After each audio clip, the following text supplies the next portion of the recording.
All of these coming up with me, Winston, Amoah. Time now for the news at 6 with Mami Sinyamicha Thompson. Over hills and valleys too. Don't let them fool you. Don't believe 1 minute they don't like you. It's hard, it's hard, it's hard. Yeah. Make them know we want go home and we hard. It's hard, it's hard, it's hard. Let them know we want go home and we hard. It's hard, it's hard, it's hard. Yeah.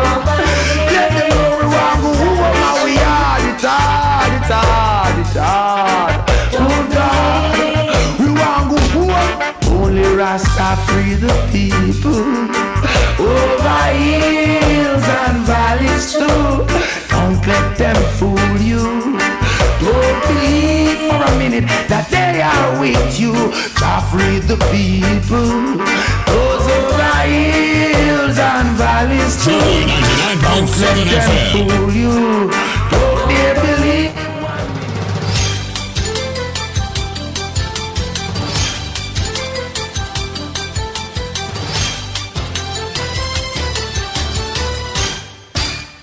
Hello, good morning. Welcome to Joy News at 6.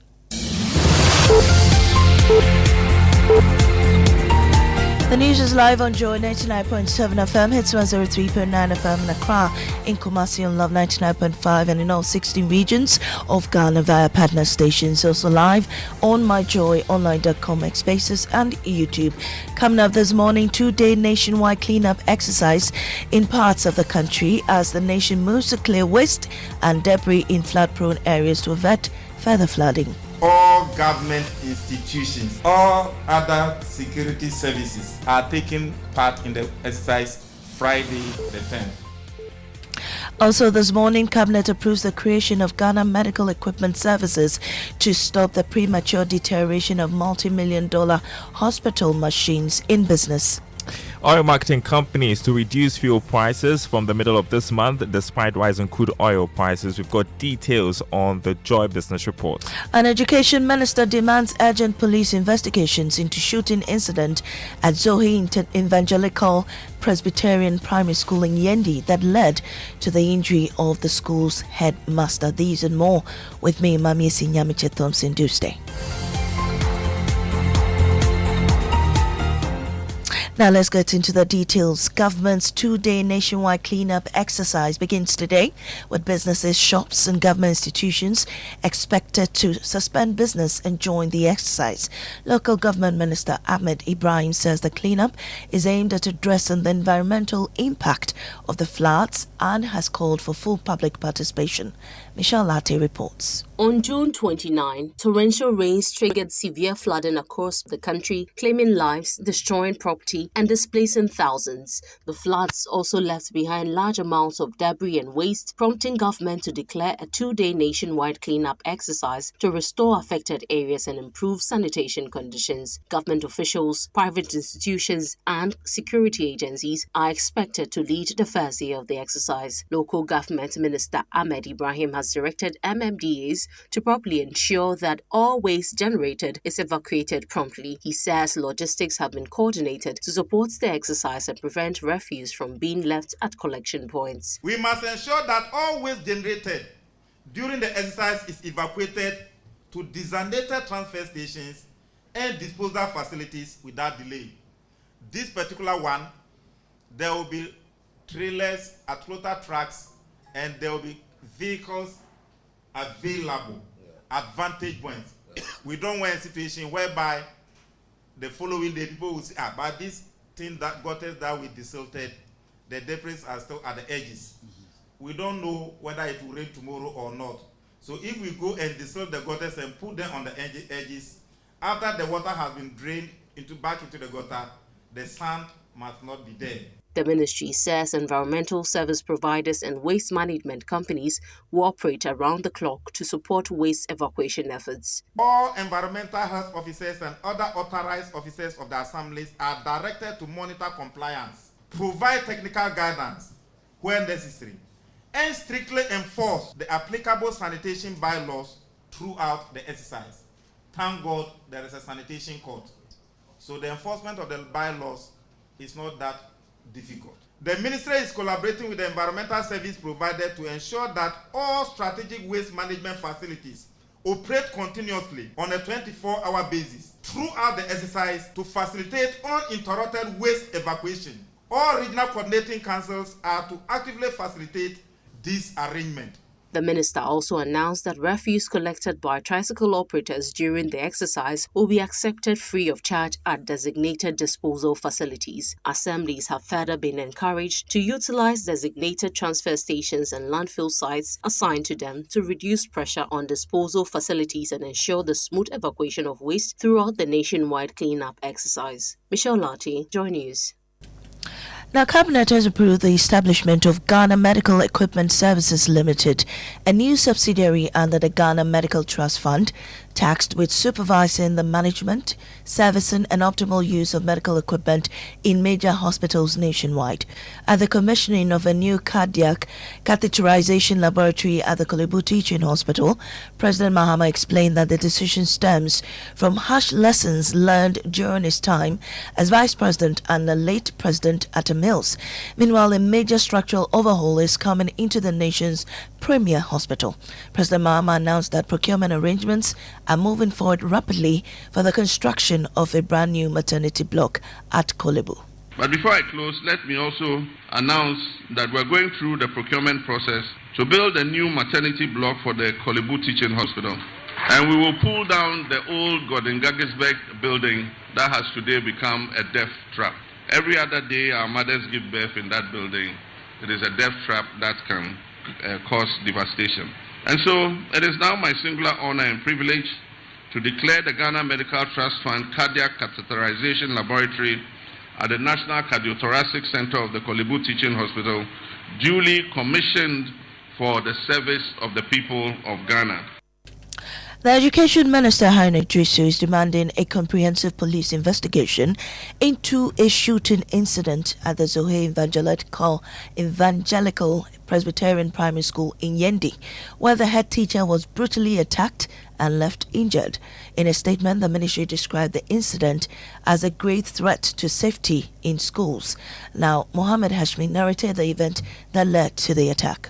Preliminary, the information we have picked is that some community members in the area try to place a container at the school land, but the authorities of the Zwai Primary School resisted that because they saw it as an encroachment into the school land. But when the information got to this armed band, they came in there violently and then opened fire, and the students and some of the teachers ran away. They rushed and then they were able to get hold of the head master, and then they physically assaulted him.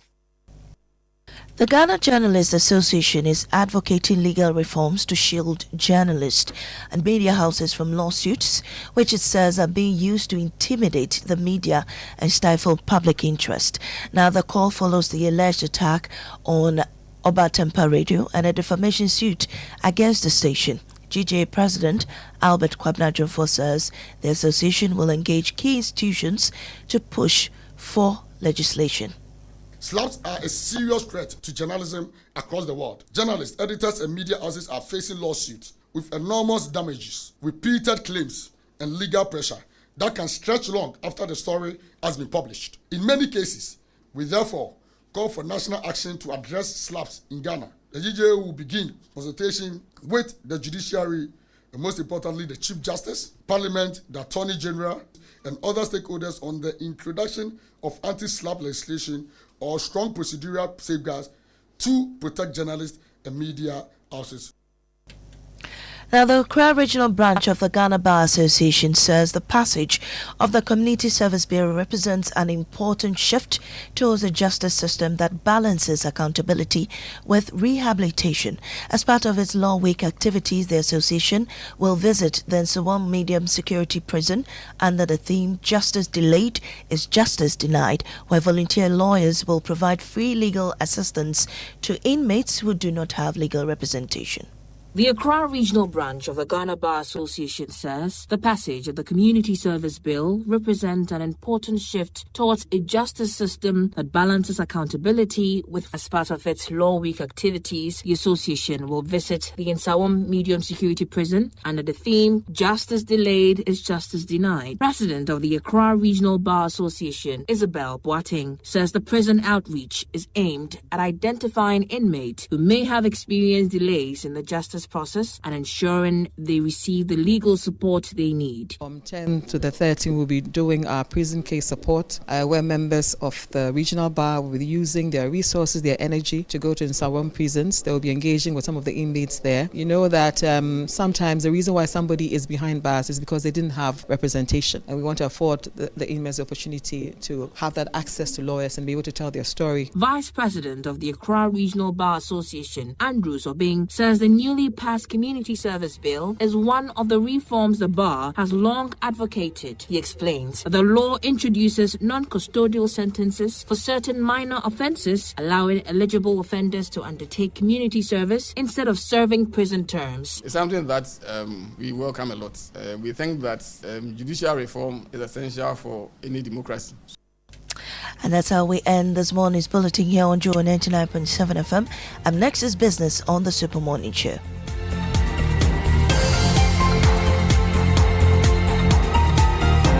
Oh, jump on now. Go. Gugomi. Now what time will you come back where I don't hear the sound of your car? Why you buy new car? No, I don't change my car. It be the same right. It be the fuel way I change. Way one shouts it. Ever since I started using the all-new Excellium Premium Fuel, fortified with 3-in-1 action. Oh, Joe, now my car they run like electric car. No, it's so. This is the type of fuel where they want to. Because now engine they cost. Where they want for way if I buy it, it go protect my engine. And with the small way I buy, I go drive, sir. Absolutely. It's like strapping a turbocharger to your engine and giving it a protector. And what they bust my mindset be the 3-in-1 action, no? Excellium they prevent up to 99% of deposit. It be anti-wear, some be anti-corrosion. Won't pay when I open there. Hey, so where can I find this magical fuel? Just head over to any Total Energy service station and your car will thank you. Hey, then make a finish my gobe fast, then rush go Total Energies. My friend, but why your hand my gobe inside? I give you info. Make a fill the gobe too small. Go. Excellium is designed to protect your car engine, decrease fuel consumption, and lower CO2 emissions. Don't say fuel, say Excellium. Choose Excellium, choose quality.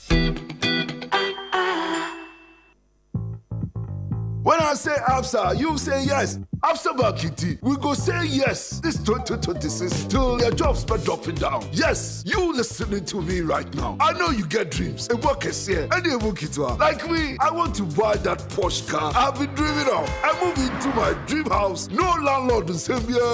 Join the ABSA family and let's help you say yes to your dreams with tailored banking solutions from loans, mortgages, credit cards to digital banking and more. Make 2026 the year of yes with ABSA. Your story matters.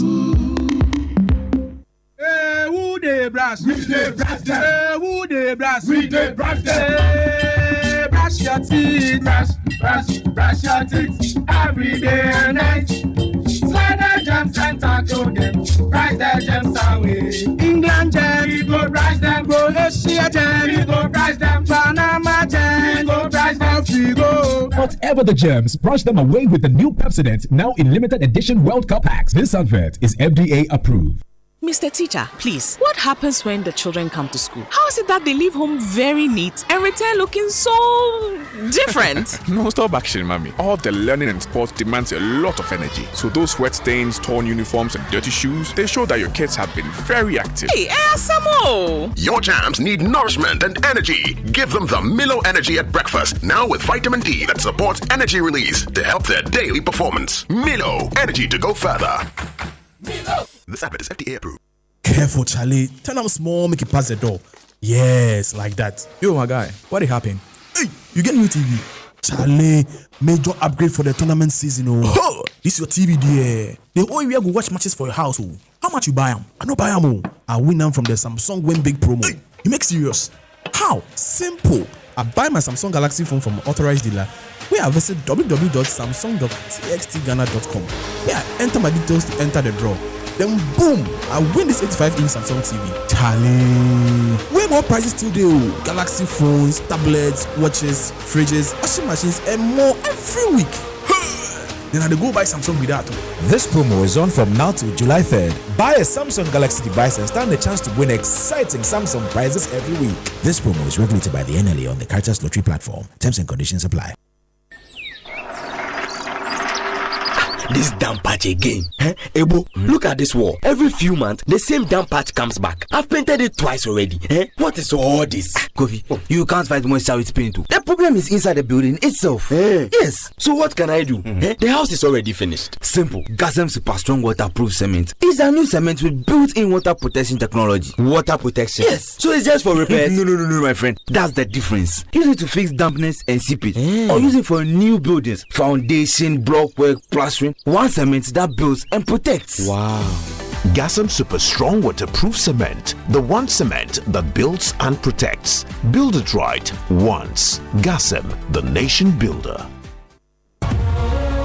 This football season, Star Oil and Point Africa, they give you double. Every Monday and Tuesday, fuel up at Star Oil and get 2 times your bonus points. That's right, double points when you buy quality and affordable fuel from Star Oil. Now, fuel the game for Point Ibeji. From 1st June to 19th July, collect and redeem points in the Point Africa app for amazing rewards, including fuel vouchers, flat screen TVs, PlayStation, Bluetooth speakers, blenders, and food deals. First come, first serve. Charlie, don't just pay. Get point, use point. Download the Point Africa app today. Star Oil, still quality and affordable fuel for all. Terms and conditions apply.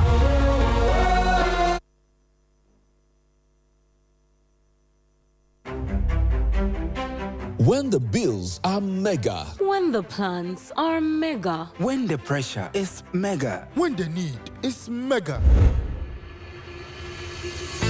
Then you need a mega answer. That answer is Societe Generale Ghana's Mega Loan. Societe Generale Ghana's Mega Loans promo is available to new and existing salaried workers, existing loan subscribers, including top-up customers and pensioners. Get support for personal needs, family priorities, school fees, home improvement, business support, and more. Enjoy big loans, low rates with a quick and straightforward process designed to help you move without delay. Visit any Societe Generale Ghana branch today or call 030-2214-314. Societe Generale Ghana. The future is you. Welcome back, and thank you very much for staying with us here on the Super Morning Show on Joy 99.7 FM.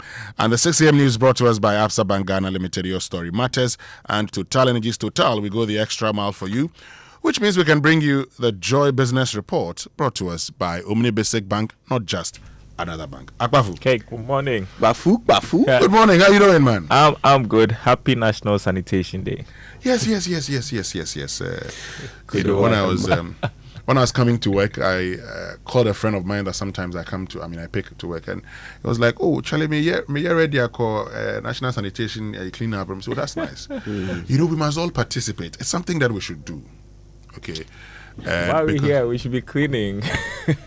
Let's play some music. No, we are here because we are urging people to. Then after that, we'll join them. Okay, great. So, I mean, it's always good to clean, isn't it? Yeah, it is. I think the question is that is this one? To which end? To what end? Yeah. Is it as a symbol? Because it is useful as a symbol, right? Is that the benefit we're going to get from this? That it was a symbolic exercise, or is this actually going to clean Accra? Right? Is it actually going to clean Accra? I mean, once we've gathered all the dirt, where are we taking it? Good question. We'll find answers to it this morning. And this morning also, what happened to Nkoko Nkitinkiti? Listen to this. Listen. But there are also stories that we can also share. Some also decided to kill and eat all. In fact, they were even sending me videos that, honorable, we are eating everything. But this is not meant for that immediate consumption. They actually ate them? Oh, they ate them. Nkitinkiti. You see, one of my friends who is a poultry farmer posted something on Facebook, so which means I can share. Okay, and I'm going to share that with you. Let me just look for that post by my friend Goswe Adenyaku. I'm just going to share that with you shortly because his farm is very close to my farm. Okay, this is it. He says, just like the planting for food and jobs, this project is another drain on our taxes. I'm a poultry farmer with a bird capacity of 10,000. Yet I got not even a single bird. Members of the women's wing of the NDC with no experience in poultry farming had allocations. Eventually, they brought the birds to my farm because they had no place to keep them. If anyone wants evidence, they should come to my farm in my constituency. And the farm is in the North Tong constituency. Because his farm is, my farm is next to his farm, so I know him very well. We made that point from the very beginning, didn't we? We did. That if, why reinvent the wheel? Why reinvent the wheel? We have people who already have the capacity. If we are able to now source chicks, give them to those who already know how to farm. What's this experimental idea? That, well, there you go. Now you have it. Of course, it's people's dinner. We'll get into it here on the Super Morning Show. But Daryl, on the trumpet this morning. Okay. Today is the 50th marriage anniversary. Wow. Between Nkitinkiti and Juliana Echan Apia, owners of our heritage school, Majo. Now, that's the father and mother of our drive doctor.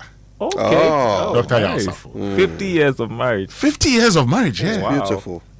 That's wonderful. That's what we should all look for. Bet they have a story or two to tell, huh? Yeah, they definitely would. And so this one says, there are 4 children, Kwesi, Yao, Ayibia, and Kojo. Wish them many more years of happiness. I look forward to my 50th marriage anniversary. Amen. That's right. Yes. Oh, that's nice. That's so nice. So they get the trumpet. Okay? Oh yeah, I agree. Totally. So to you, Kwesi Titi Ansa and Juliana Echan Pia, we say trumpets!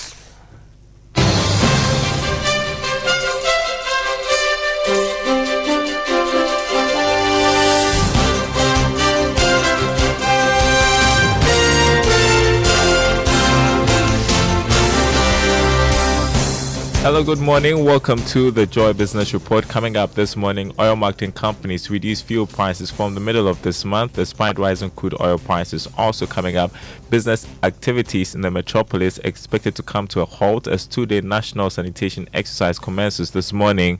Some banks, telecom operators and insurance firms are delaying opening of their branches this morning. Also, why are some small businesses rejecting mobile money payments as settlement for various transactions? We'll have that answer in our business journal. Stay with us.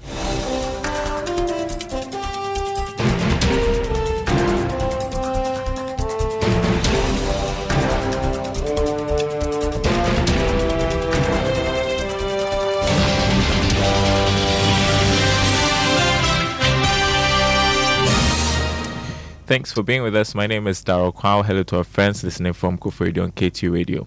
Oil marketing companies have revealed that fuel prices will go down at the pumps from the middle of this month. This is despite the current spike in the price of crude oil on the international market due to the developments in the Middle East.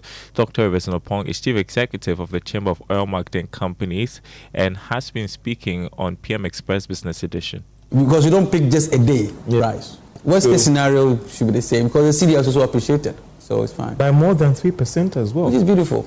Yeah, you see, like from all indications so far, from today, back in the office, everything shows that yes, the fuel price are going to go down again. So this is just a spike. It wasn't sustained, so the impact will not be felt.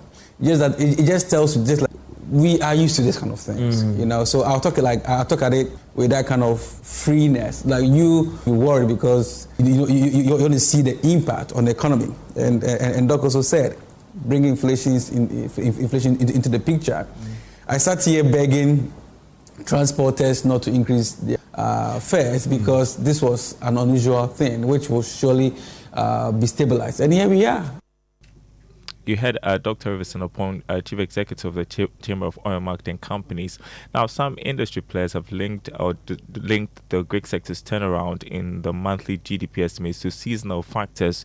New data from the Ghana Statistical Service shows that the Greek sector grew by almost 2% after months of contraction.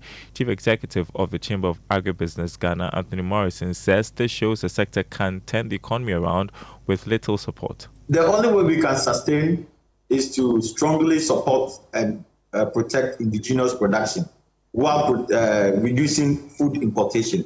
Investment into agriculture is very important. If you look at the Kampala Declaration, which we are working with the African Union, it's very clear that our budgetary allocation towards the agriculture sector is very low. We can't continue to count on development partners to subsidize our food production. Government must be deliberate in terms of supporting. You heard Anthony Morrison, Chief Executive of the Chamber of Agribusiness Ghana. Now, business activities in most parts of the city are expected to come to a halt this morning till midday as a result of the National Sanitation Day exercise. We have more in the following report. Government has directed all businesses, especially those operating in the Central Business District, to close their shops and join in the exercise.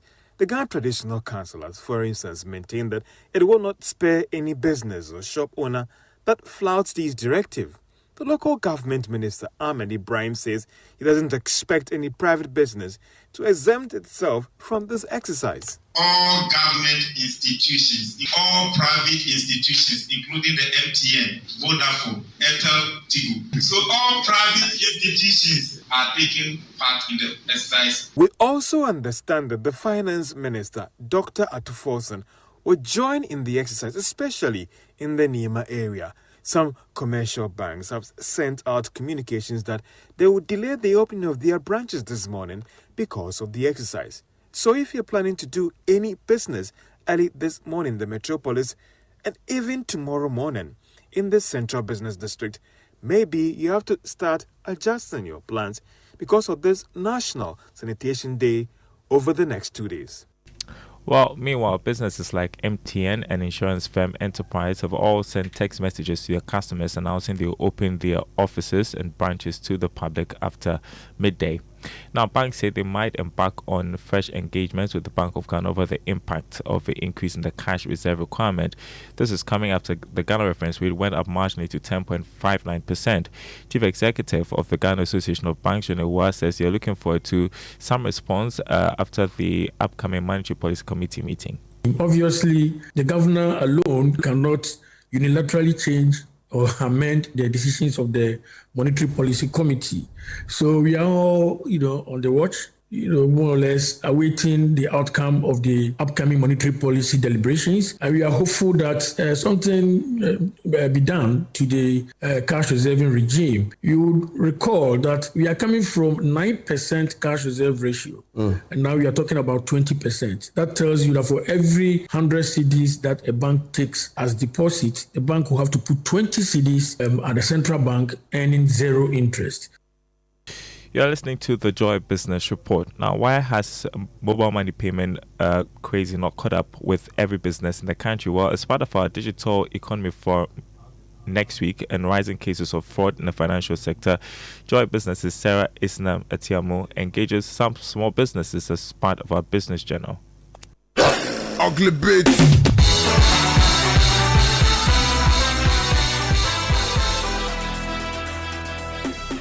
As mobile money remains the backbone of daily transaction for millions of Ghanaian businesses and customers, rising fraud cases are forcing some businesses to turn to cash.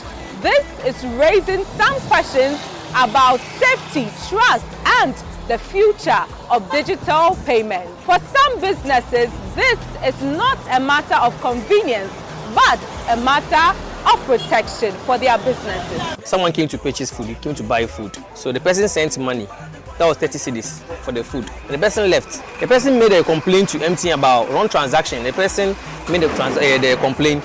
They sent me a message. They said, yellow valid customer. The transfer of amount of 31 cedis from so and so number has been reheld and is pending reversal within 15 days. Thank you. people they do fraud as some too don't add charges to their money, so it's really difficult for us to take more. While businesses are trying to protect themselves, customers say this decision comes at a cost. They claim being unable to make payments with mobile money whilst purchasing creates inconvenience, and sometimes they have to walk away from purchase. It's very, very bad because today in this 21st century, you don't have Momo. How are you going to work?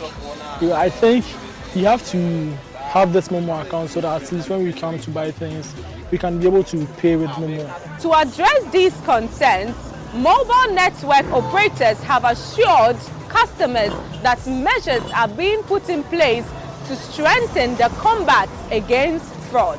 That is assurance that we can give to each and every individual that no matter what you do, we can assure you that your money cannot move without you disclosing your PIN or you moving money out of your wallet yourself to somebody. As mobile network operators acknowledge concerns raised over charges, they say steps are being taken to review the issue. Businesses have also been advised to adopt precautionary measures to protect themselves from falling victim to mobile money fraud. Please adhere to the 3 golden rules that we keep on telling you. 1, do not disclose your PIN. It's your secret. Even to your wife or to your husband, do not disclose your PIN. Because once you disclose your PIN, then you compromise your wallet. Never allow anybody to do transactions on your behalf. Because once you allow somebody to do transactions on your behalf, then you are disclosing your PIN. And the third thing is never discuss any wallet transaction that involves your PIN or your wallet with anybody. Please do not discuss your wallet with them. Report those numbers and we'll take actions on those numbers. For businesses, the trust for mobile money transaction has reduced, and until this trust is fully restored, the question remains, will mobile money remain Ghana's preferred transaction mode, or will fraud push businesses back to cash? For Joy Business, Sarah Isnam Etiemo. All right, and before we go, let's take a look at the markets for you this morning. Crude oil has gone down marginally from yesterday's trading, $76.65 a barrel. Gold struggling on the market this morning, $4,111 an ounce. Cocoa went up by more than $400. It's going for $6,455 a ton. On the currency market, the dollar selling at 11 cedis 56 pesos. That's what major commercial banks are offering their clients. The euro 13 cedis 22 pesos. The British pound 15 cedis 51 pesos. Forex Bureau is quoting the dollar at 12 cedis 15 pesos. More news on our website, myjoyonline.com/business. Thanks for listening, everyone, and once again, happy National Sanitation Day. Yeah, which means we can bring you our inspirational song for today. And Daryl, this is a song by Buju Banton. Okay, you know Buju Banton. You know, at least I know Buju Banton. You know Buju Banton. Okay, so we started the show with Hills and Valleys. Okay, this one is Close One Yesterday. Okay, the chorus said I had a close one yesterday. Jah put an angel over me. Be strong. Hold a firm meditation. One day things must get better. Don't you go down, keep your head above the water. Say one day things must get better. Be strong. And I say, hold a firm meditation. One day things must get better. Okay, that's our inspirational song for today. Good. So, one by Buju Banton. All Close right. One Yesterday. One more day in the struggle. I forget up on the jungle. You don't know. One time the sugar no pan. You know see the trouble no man. Oh, said I had a close one yesterday. Jah put an angel over me. Be strong. All up for meditation. One day things must get better. Don't you go down, keep your head above the water. Say one day things must get better. Be strong. Say all up for meditation. One day things must get better. Don't you go down, keep your head above the water. One day things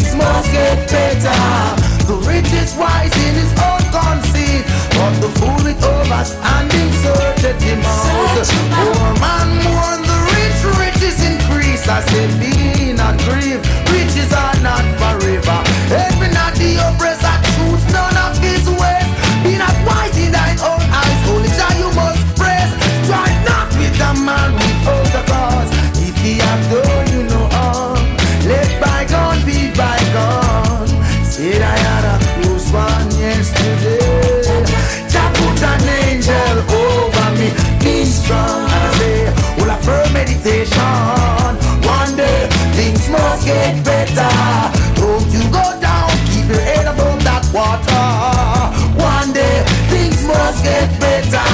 Be strong, and I say, with a firm meditation. One day things must get better. Don't you go down, keep your head above the water. Say, one day things must get. This 9 to 5 is a joke compared to the pressure. The minister said the economy is getting better, misleading the people.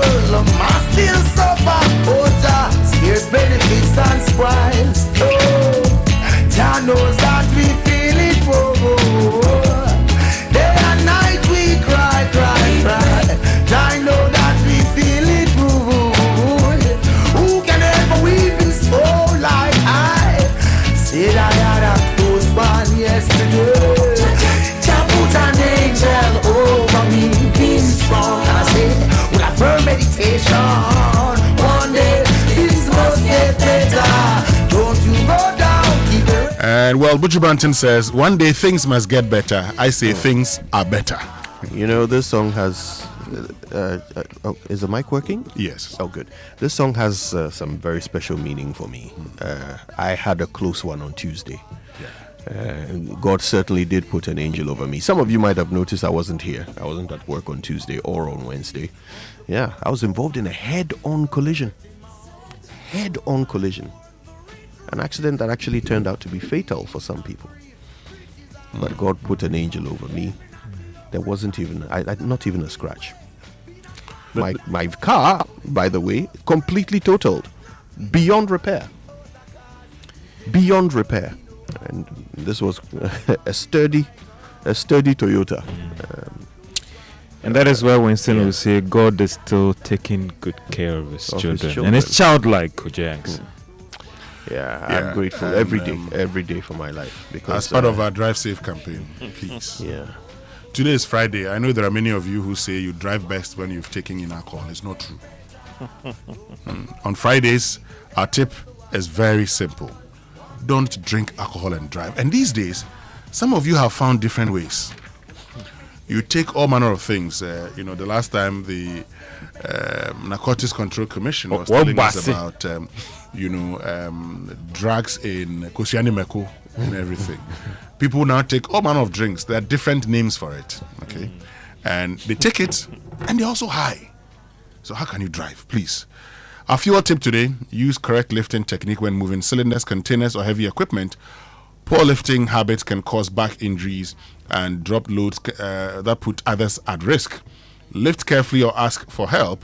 COMAC supports smart work practices and is brought to us by the Chamber of Oil Marketing Companies, which means we can bring you, we can learn how to say it right today. It's brought to us by Kingdom Books at Kingdom. Quality and affordability are their hallmarks, and Societe Generale Bank Ghana. The future is you. Something must be done. You say either, I say either. I got a text from a listener yesterday. It said, "Good morning, Kojo. When is ECG going to fix the lightning in our area?" I remember staring at my phone for a few minutes, particularly at the word lightning. Lightning. Lightning. Unfortunately, that is not the word that this concerned listener was looking for. He meant to say lighting. The lighting in his area. Lightning. Lighting. It refers to illumination, or the equipment used to illuminate a room or a place. It also refers to the equipment used to light up a stage. Lighting. That is what my listener is hoping ECG will fix for him. Lightening is a verb which refers to the act of making something lighter, whether it is a weight, whether it is a color, or even a mood. You can make it lighter by lightening it. lightening. So if you crack a joke, you are lightening the mood. If you paint a blue wall white, you are lightening the wall. And of course, if you take out luggage from your suitcase, you are lightening the load. So that is the verb lightening. Now there's also a noun which refers to the weather system of lightning that accompanies storms, but perhaps we should talk about that another day. For today, let's just clearly demarcate the difference between lighting and lightening so we can all say it right.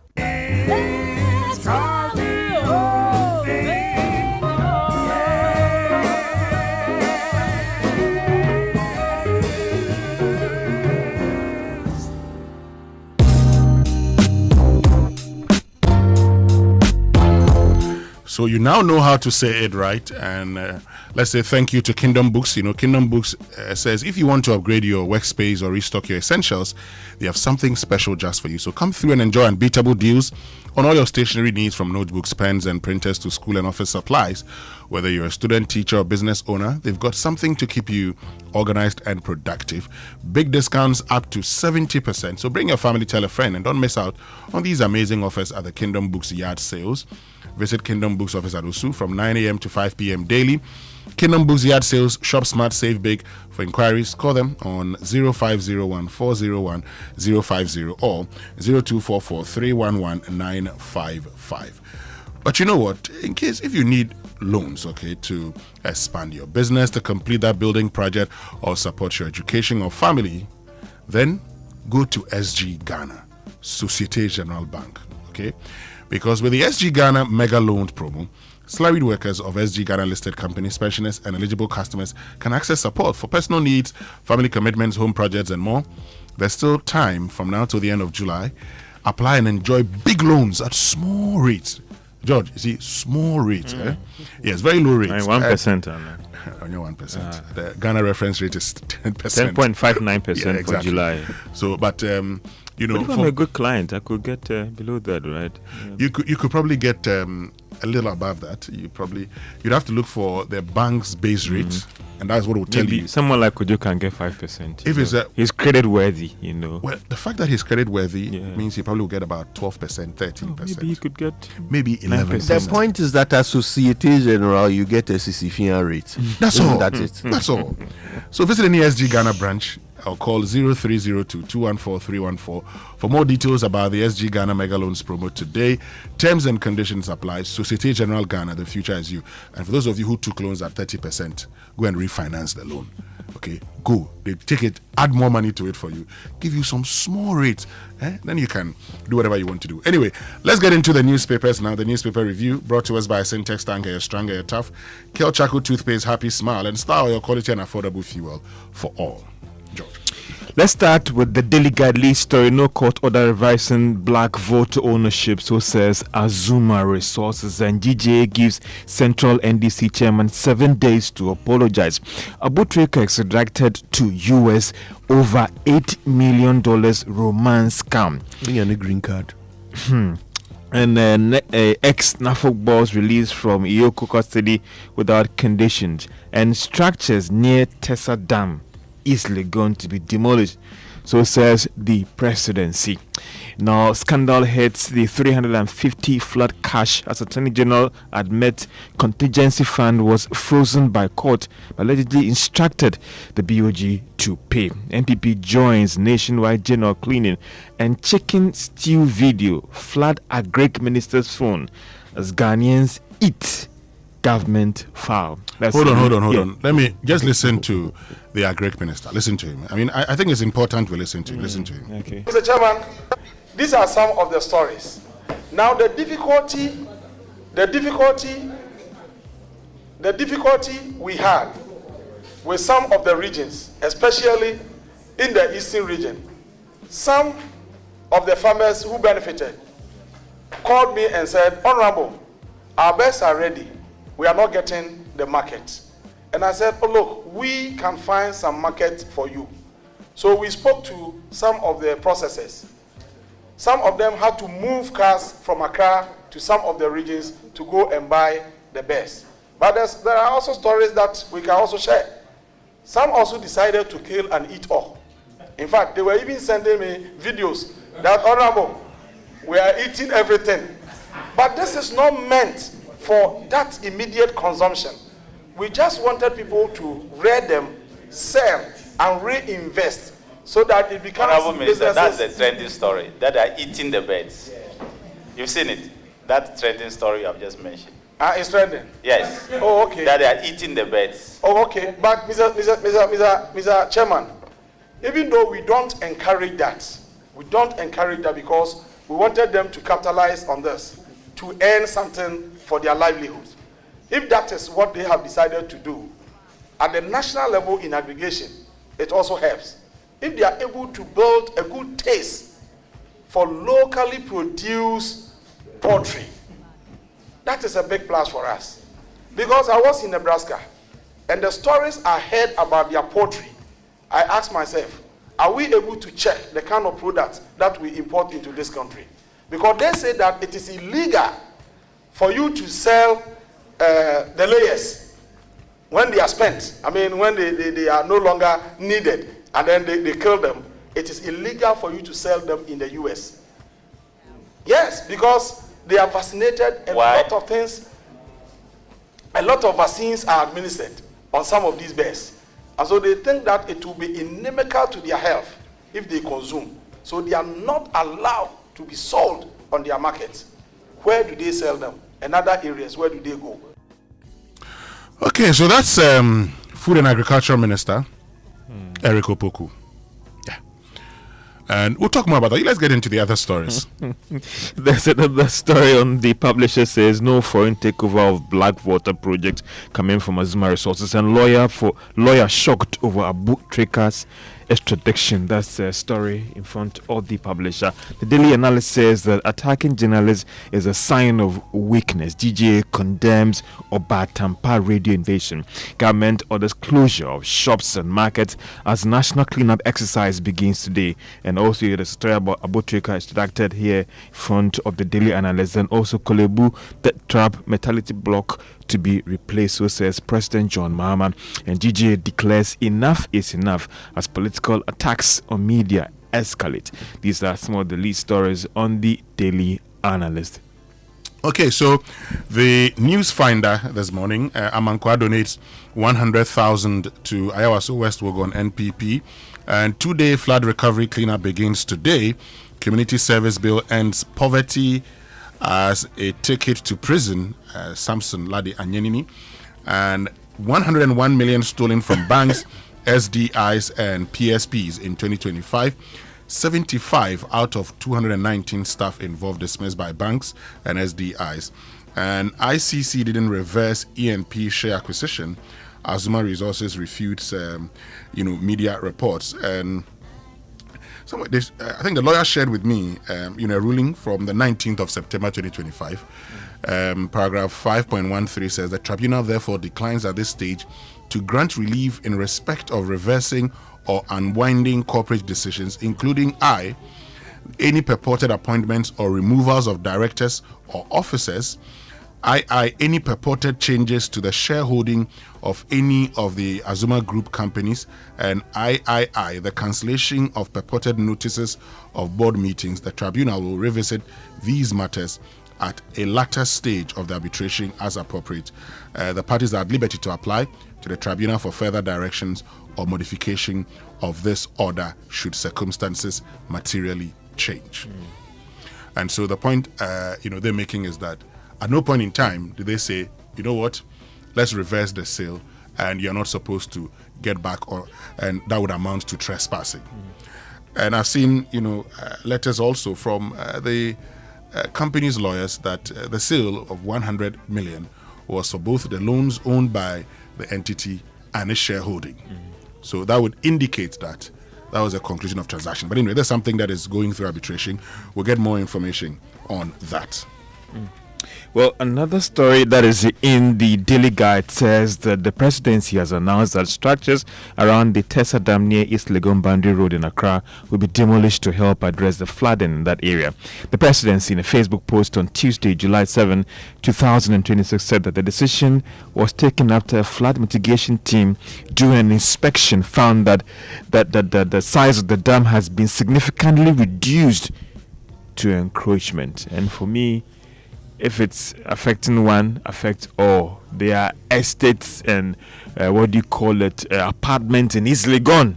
There is a church right there next to that dam. That will it be demolished too? Well, it affects one, it affects all. There are real estates in East Legon that have been built on waterways. There are some in Jola, Belempe Airport and all those things.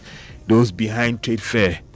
If it's indeed established that these structures are on waterways, let's move and pull it down. Some of them, they knew. They were building in the night and all the rest. And they knew that this day will come. If you live at this Legon, you will know that this thing was just that the day will come that an action will be taken on them. So they should move and deal with it. Exactly. I mean, if you did the wrong thing, nobody can save you. The Daily Graphic says tomato imports to end in 4 months. Agric Minister assures. Okay, we're monitoring. GJ gives Kaswa NDC chairman 7-day ultimatum over Batampa radio attack. And President opens new Kolebu Cath lab. Shops to close from 6 a.m. to 1 p.m. today. And back page, can Belgium stop free scoring Spain? Are they free scoring? Are they free scoring? 1-0. Even their last game against Portugal, I thought that they were really pushed against the wall. If Portugal had taken their chances well, they could have won that game. They seem to be that one team that is always waiting to find a new gear. It's like you look at the quality of the players and you expect so much more than what you actually see on the field. Yeah. And I tell you what, I watched bits and pieces of the France-Morocco game. My brother, as for that French team, Charlie, it will be difficult to stop something special. It will be difficult to stop them. In terms of consistency as well, I think that from 98, right? Yeah, from 98, yes. After they won in 2002, they were eliminated at the group stages. Then in 2006, they got to the finals. Is it the Marco Materazzi one? No, not that one. That's the 2006 one. Yeah. It was Senegal scored them in 2002. In 2010, they came in 2014. By 2018, they reached the finals, won it. 2022, they were at the finals, lost to Argentina. And they're back. Look, N'Golo Kante is on the bench. Chouameni is not playing. Yes. Chouameni is not playing. You have, even Ranchek is not playing. Yeah. So you have Doué, you have Olise, you have Dembele. Olise is playing, yes. They are playing. You have Mbappe, you have Kone and Rabiot in the middle. My guy. Which two teams do you think will be in the final of this World Cup? If you were to predict. I think that France will be there and then FIFA 11. Oh, Argentina. FIFA 11. Which conspiracy theory and all those FIFA 11. We don't know FIFA 11. No, I think I will foresee another France Argentina. You don't know FIFA 11. Which team is FIFA? FIFA 11 is Argentina. I'm told that in Ecuador 95, Stephen Appiah, Coach Ade used to say, GFA number 8, come. So FIFA 11. Well, the publisher Winston, when the Ghana Ministry of Food and Agriculture launched the Nkoko Nkitinkiti Poultry Initiative, the goal was to put birds in every backyard and reduce the nation's resilience or relying on actually imported chicken. What the ministry did not anticipate is that some beneficiaries will put the birds in their cooking pot instead and videoing the process for the minister himself. The Minister for Agric made this startling revelation on Thursday before Parliament's Committee on Assurances, confirming that his WhatsApp inbox has become an unexpected gallery of poultry preparation tutorials. And that's a story in the publisher today. Okay, let's bring you the online news review. Okay, the online news review is brought to us by Zenith Bank in your best interest. And Zenith Bank says, stay alert, shine your eye. When someone calls claiming to be from Zenith Bank, fraudsters can sound professional, confident, and convincing. They may ask you to confirm your account details to help resolve a supposed problem or secure your account. Remember, Zenith Bank will never ask for your PIN, password, or OTP over the telephone, email, or via any channel. If a caller asks for this information, do not share it. End the call immediately and contact Zenith Direct on 0542 000 or 0302 680 Shine your eyes, spot the fraud, stop the fraud. A message from Zenith Bank in partnership with the Ghana Association of Banks. And on myjoyonline.com this morning, if you get to myjoyonline.com this morning, it says 2-day national cleanup exercise to begin at 6 a.m. in 7 regions. Check out the areas in Greater Accra. Fuel price volatility far from over as Middle East crisis deepens, Comac CEO.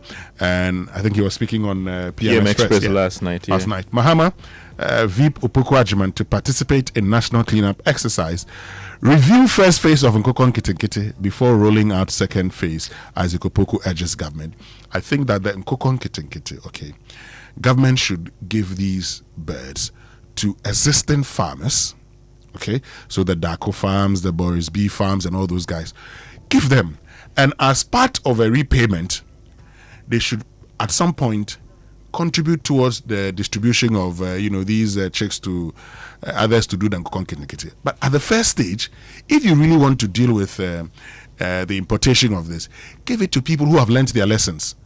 Now, these people, they are not farmers. They are not poultry farmers. But you say you have a friend. I mean, what is the needs of the poultry farmers as we speak right now? Do they need new, the checks or whatever they call it now? Mm-hmm. Because there's apparently there's a glut, if I stand to educate it.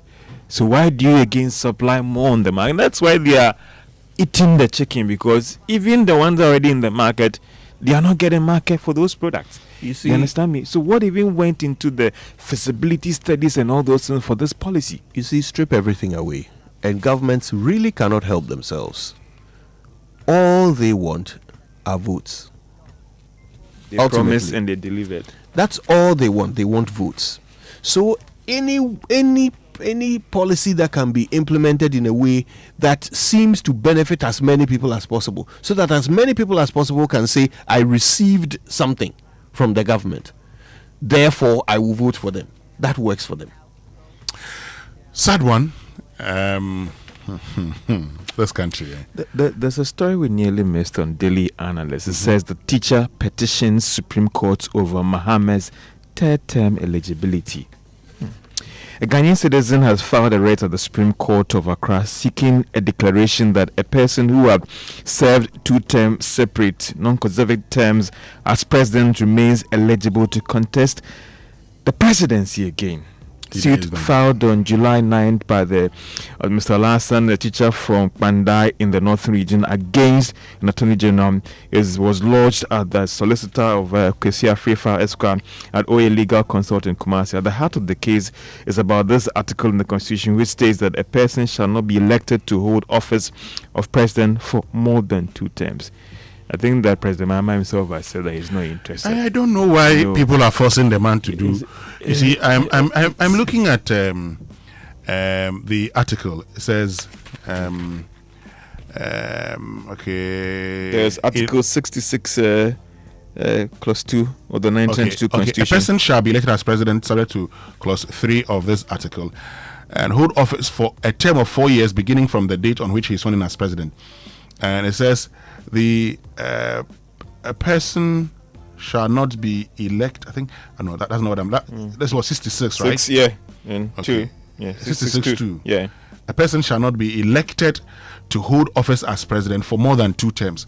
How is more than 2 terms consecutive terms? For more than 2 terms, you can't be president for more than 2 terms.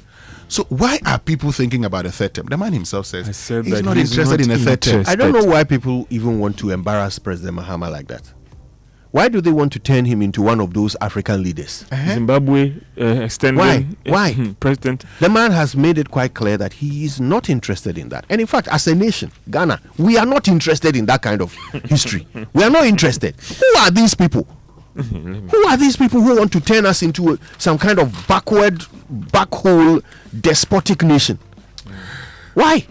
Look, enough. The President, John Dramani Mahama, says he's not interested in a third term. And it is obvious that the Constitution doesn't grant that. So why are people forcing it? This is not a thing we need in this country to do. Today we're dealing with filth. Let's go for the BBC News, okay? It's brought to us by Fidelity Bank, Believe With Us, Glyco, we cushion you for life, and Oba Spaghetti is made for you. So everybody make sure that you chop Oba Spaghetti.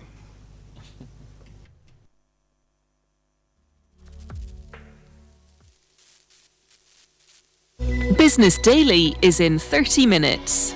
We're taking stock of the business week and looking at practically how countries can boost their defence budgets to try and meet those NATO spending targets. And we'll hear about trouble at Xbox as the company lays off thousands of jobs. Next, the interview. This is the BBC World Service, the world's radio station.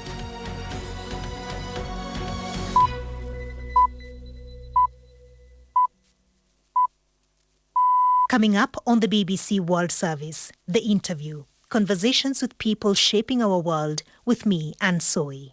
For this episode, I speak to Gugu Zuma-Ncube and Thuli Zuma, executive producers of The Polygamist, one of Netflix's biggest new dramas, which takes on the topic of polygamy, the practice of having more than one spouse at the same time. They are also the daughters of former South African President Jacob Zuma, a proud polygamist who is greatly respected by his supporters for upholding his cultural and traditional Zulu beliefs. It's a subject that I know, I've lived, I've seen up close. And so everybody came into the writing room and we brought ourselves, we brought our experiences, we brought everything we could into it. And that includes how I grew up. That includes watching my father. That includes the relationships that I saw him have. Gugu Zuma-Ncube and Thuli Zuma. Hear more on the interview after the news.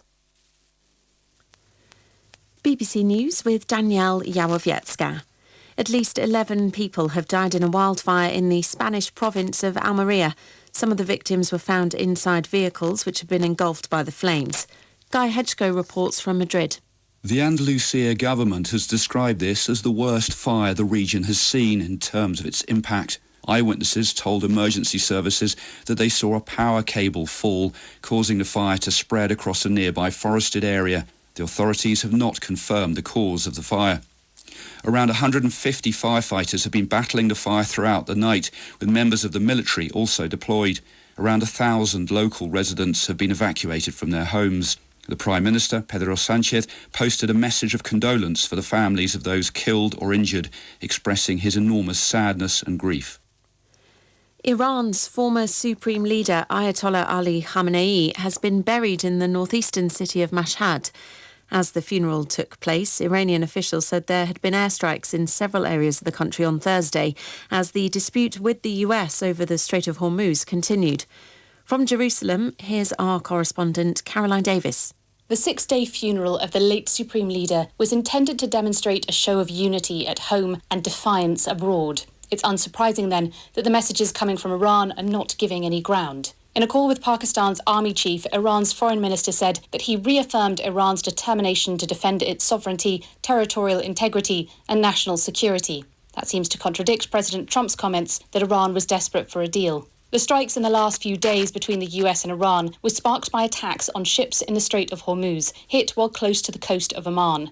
Iran wants ships to use its designated routes that come closer to its coastline.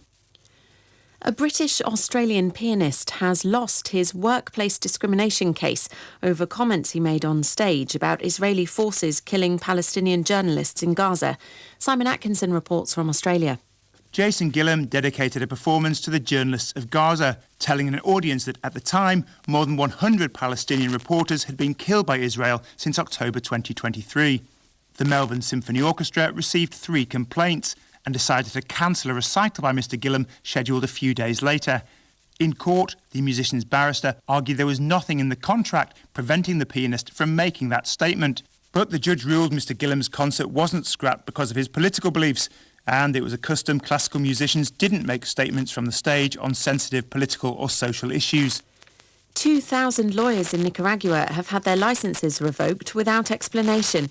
The UN said the move would shut down the last remaining route for legal defence against the authoritarian government of Daniel Ortega and his wife Rosario Murillo.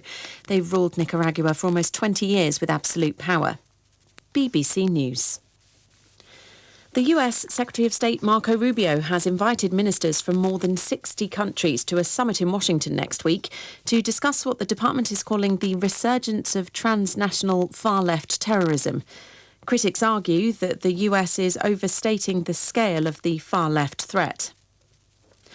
The South Korean semiconductor company SK Hynix has raised more than $26.5 billion in its New York share offering, making it the largest ever listing by a foreign firm in the US.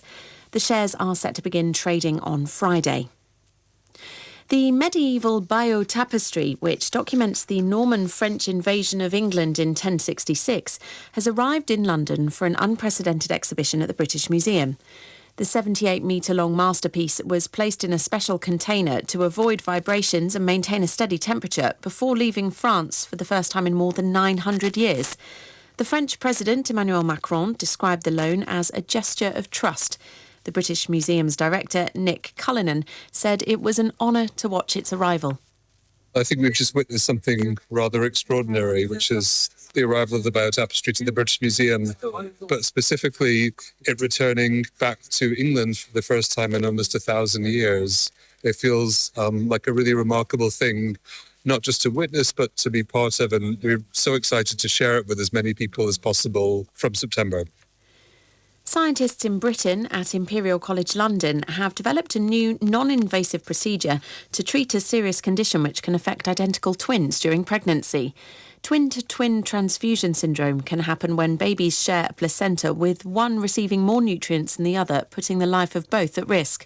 With the potential new treatment, high-powered ultrasound waves are fired into the placenta, sealing the blood vessels causing the condition. Initial results are promising. BBC World News.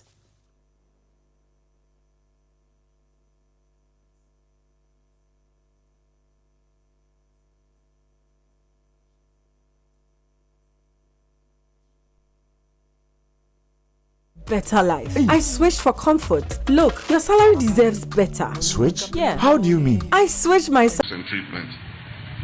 But we are also learning from something. When I was vice president to Professor Tamils, we spent about $250 million to retool all the major regional and teaching hospitals in this country, provided CT scans, MRIs, X-rays, and all the major equipment that was needed. A few years after that, we found out that most of that equipment was not properly maintained and had broken down, and the hospitals were calling on government again to do another retooling or replace the equipment. It is not a sustainable model. And so we've established a different model for this retooling that we're doing. And so Cabinet has approved the Ghana Medical Equipment Services Limited, which will be a subsidiary of the Ghana Medical Trust Fund.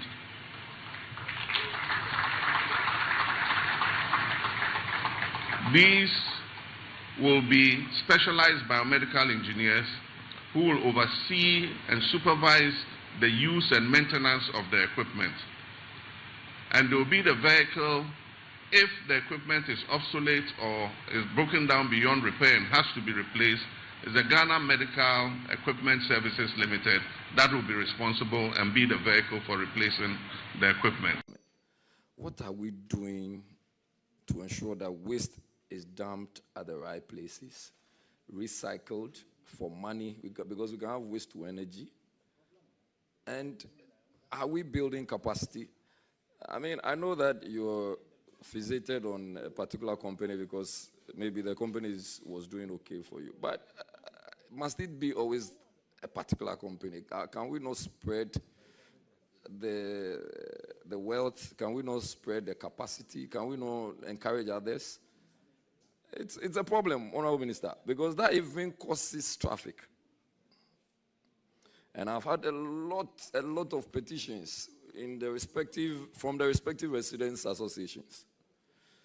And that they wake up and all they see is that a place has been converted into a garbage site. Obviously, there is an assembly, so that is what you should ask. Because if there is a municipal assembly and there is waste dumped at the wrong place, and the residents are getting inundated and they are overwhelmed with filth and squalor, I mean, it's not the members of parliament that answers that. It has to be the municipal assembly or the metropolitan assembly or the district assembly. They have been empowered to deal with the issue of waste. So, Honourable Minister, please help us and let's see what we can do on this.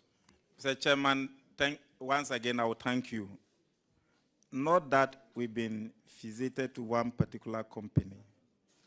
In Ghana here, truth be told, if you want to talk about media in Ghana here, two names stands out. Others are doing some. If you want to talk about mining, one name stands out. If you want to talk about sanitation, somebody's name stands out. If you want to talk about road construction, some names stand out. That is the Ghana we have. You talk about road, the biggest road construction is Marapoma. You talk about media, it's Kosichum and Despite. You talk about waste, it's Jospon. So it's not like my mind is fixated on something. You think that if I had a company to manage the waste, I wouldn't like it. But I don't have the capacity. So follow who know road. Minister. But the truth is, our senior has answered our question, so we do exactly what. But the waste they were trained there, we are trying to stop them. Because that is an unengineered landfill site. They go and throw them on the wetlands. Then they use laterite to fill it. Then they set the land for construction. So clearly, it is something we've spoken against, and we are stopping it. So tomorrow's exercise that we are doing, Honorable Chair, we are reopening all the transfer stations available. So Honorable Chair, if you have a transfer station, tomorrow bring it, we'll use it. And we are using the transfer stations available, and we are stopping people from sending the waste to the wetlands, which when it rains, it will carry the waste and bring it back home. These are the waste you are seeing in the cities. We don't want to encourage that. Thank you, Mr. Chairman. You propose to, we may have to review it because our assemblies are clearly not ready. They need to build their capacity before they can take over. If the way the Zoom Lion contract was stopped without an alternative is part of the problems we have. So you should really look at that particular thing. So that at least let the person continue and build the assemblies, and when the assemblies have their capacity, then they can take over. Otherwise, trust me, next year we'll be here and the situation will be worse. Let that message, I'm sure the president will get that message from this committee, that they should really look at that. There is no single person who has not realized that it was a mistake. And we'll leave it at that. But let them start, let them continue, and then assemblies will build their capacity, and then they can move. The president during the SONA made a promise, an undertaking, and it falls under you. That's why we're asking you this question. He said, I promise to pay modest allowances to assemblymen and women. Give us an update on that promise. Honorable Chair, the President promised 100 million in the budget for 2025. By 31st December 2025, the President has paid 107 million Ghana cedis to all the assembly members in the country. And each assembly member, all the 9,090, we have 6,272 elected assembly members and 2,813 appointed assembly members. So when you combine the two, they are 1990. And the 1990, each assembly member was given 1,300. And when it was given to them, they were saying that they should not pay tax. And thankfully, Honorable Chair, you trained me well. I made sure that the money did not spend a day in my ministry.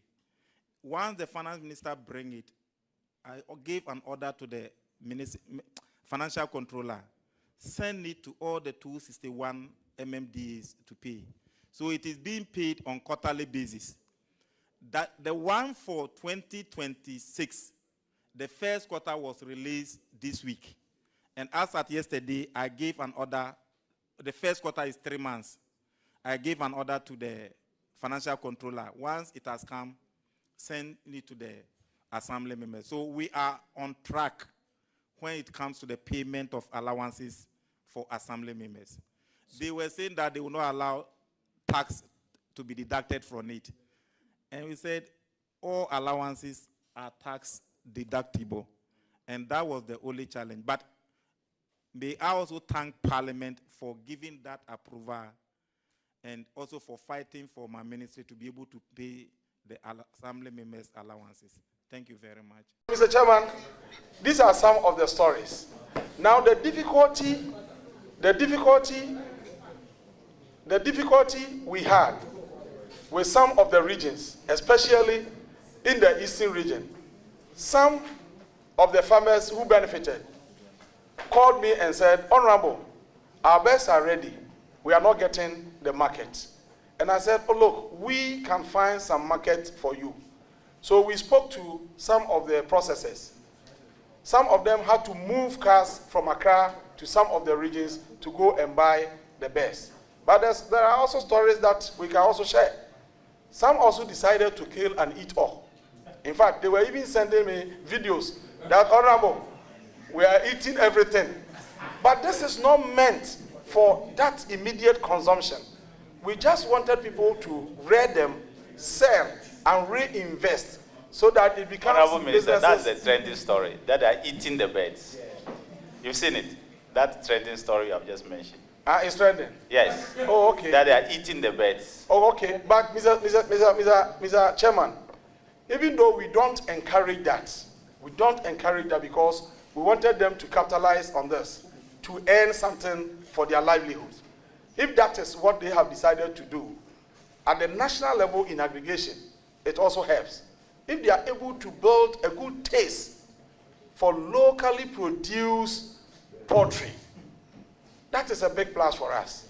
Because I was in Nebraska, and the stories I heard about their poultry, I asked myself, are we able to check the kind of products that we import into this country?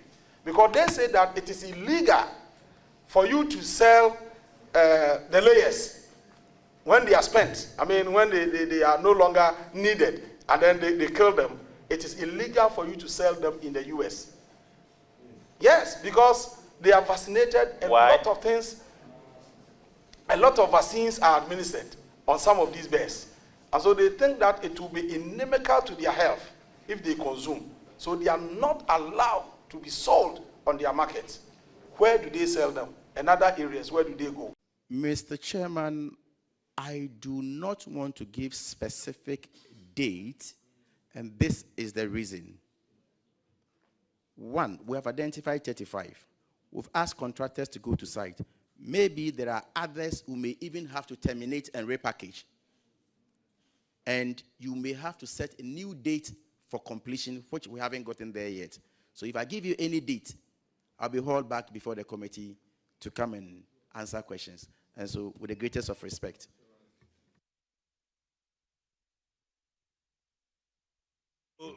It means that out of the 35 now has been started yet. Some have been. You see, Mr. Chairman, if you check the 2026 budget, we said we're going to complete 10 in 2026. No, we were going to start 10 in 2026. The 10 is a subset of the 35.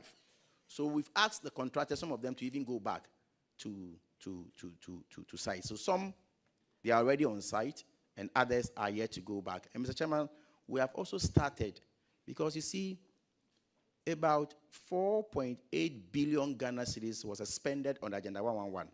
But unfortunately, we don't have a single one of them that could save life today.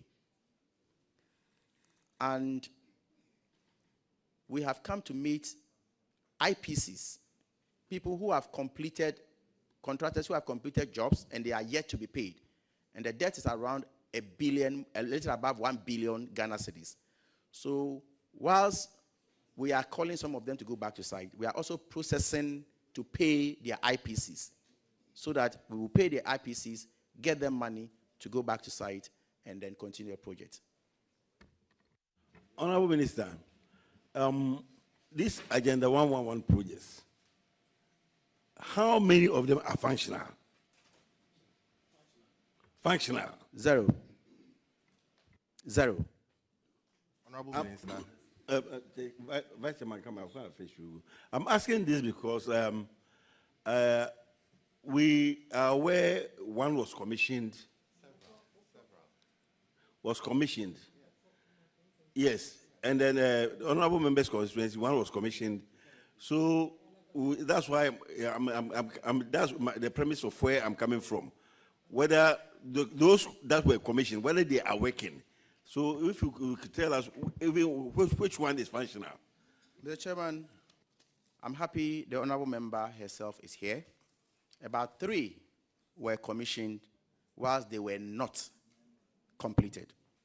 Mr. Chairman, I have had the cause to go to these sites myself, and they had not installed the full complement of the equipment needed to run the facilities. And so, Mr. Chairman, they were commissioned, and in some cases, generators were carried to the site for the commissioning, and after the commissioning, it was taken back, and the place was locked. Mr. Chairman, you commission a project if the contractor hands over the project to the ministry, and then maybe you settle all that you need to settle, and then you go ahead and commission the project. But the honorable member is here to bear me out. We have never come to meet a situation where projects have been commissioned, health workers are there working, and we have come to sack them. No, we haven't. We haven't inherited any of them. And so it's a situation that we must always expect. I'm also seeing that into the future, I mean, people are going to increasingly look at their own energy security situation, diversifying away from consumption of these products into new forms of energy. Electrification is growing. People are increasingly getting appetite for it. The market is aware. So we're not going to be seeing those deep shifts that we used to see when there is some of these geopolitical shocks, once in a while. But as I indicated, I mean, baseline, we should be seeing the price around $70. High case escalation, maybe $80, $90. If they change course, we could also even see a low case that brings it close to $60. And that is, for me, the arena that we should be playing, and every consumer of the product should be planning with these in mind. I mean, if you look at the prices now, for you, what should country Ghana be doing to manage these volatilities? I mean, these are international market circumstances. The best you can do is to make sure that its impact on FX is not severe, such that you have a double whammy of, having the exchange rate effect, as well as the international market dynamic. I mean, for you as a keen follower of this industry, when you saw what happened just over the past 2 days, were you also worried as well and say that, oh, not again? Thanks, George, and good evening to everyone. I think, as Dr. Riverson said, is cyclicality and volatility is in the DNA of the sector that we operate in. Prices will go up, they will come down because of the various factors that impact international trade of the products. Geopolitics is one. Supply and demand factors would once in a while come in. So if you work in this space, you should be expecting some of these volatilities to occur once in a while. As far as the Iran situation is concerned, I think the risk takers have already priced in, which I expect that to lock in around the 60-70 for the long-term horizon, because we can't really predict what will happen, because tomorrow you have a negotiated situation and then it changes into something else. So that premium would continue to exist, which will see us, deal with prices around the $70 mark. I must also admit that the volatility that we are seeing around this time has really been managed. If you look at predictions when the Iran situation started, some analysts were even pushing that it could get to about $140 per barrel. But it also shows that it's not an unusual situation with Trump, who can change course anytime. And that also impacts those who are speculating on the market, because you can't over-speculate, knowing that the man can change his mind anytime, and you'll be at the short end of the situation. So that has helped to manage, the situation. And I suspect that is what has even kept the price around the $70 mark, even though the ceasefire has been breached and assault has started in the region. You play in this space a lot, so these things is just a child's play for you. When I spoke to somebody at the National Petroleum Authority yesterday the previous day, early morning, he said, George, we prayed against this thing happening because we thought that thing was normalizing. And I know some of your members, even though you are used to prices going up and down, you don't like the volatility. Yeah. So for you, how did you take the news as a major player in this industry? Right, George, thanks you, and good evening to your listeners once again. Personally wasn't shocked to hear the turnaround of the peace deal because we've lived within this uncertainty for the past months, and only Trump who knows when he's going to cease fire, or probably only Iran knows when they're actually going to cease fire. Talking about the volatilities and how it impacts operations as far as revenue is concerned, is the fact that it is a bit easier when prices are moving up, but when prices are going down, it's a bit deadly, not only to the OMCs but to the BDCs as well. So imagine going by fuel, at a higher price within a window. And you wake up and the next window price have gone up. You've locked your price. And we can talk about hedging and all those stuff. But with the retail business, it's a bit difficult to hedge and so on and so forth. We're here when BDCs who had locked in products in our own local refinery, Centio, were giving back their money. That price had gone up, so they need to come for their money or top up. That actually happened. Oh, it happens. So, price fluctuation is not anything that anybody want to play with. We've seen OMCs that have had financial distress because of that. And it doesn't even help you to plan, because most of the factors are constant. Our levies and margins are constant when it comes to what goes government. But the SRF will always fluctuate and therefore affect your operations and even your margins. You know that there are some OMCs whose margins have been swept away because of this fluctuation. And like you rightly said, if you could show the graph that I've sent to you, and we'll call for a graph actually that you're going to explain to us. Basically, that's on the platform. Let's go to the next slide. Yeah. If you could go to the next slide. Yeah. So you see that there was a very sharp drop, which was anticipated. In fact, in an interview granted last 2 weeks, we were able to predict that if all this ceasefire comes to pass, we are going to see crude oil price below 80, and that's what we saw.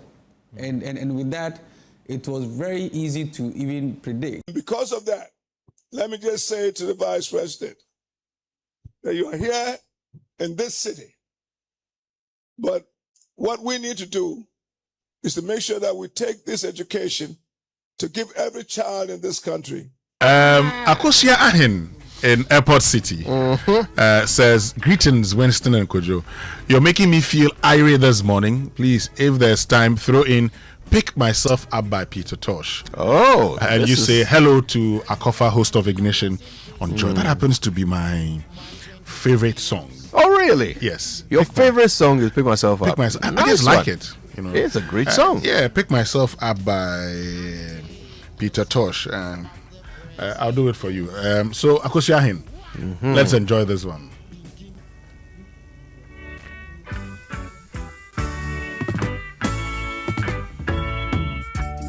Sitting in the morning sun and watching all the birds passing by.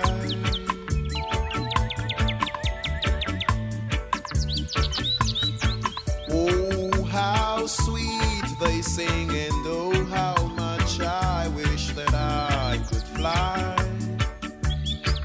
And I tried, I said I tried.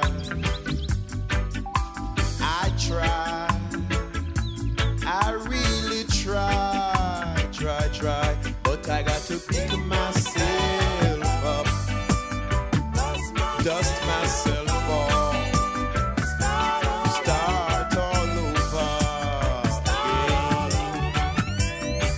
I got to pick myself up and dust myself off, start all over.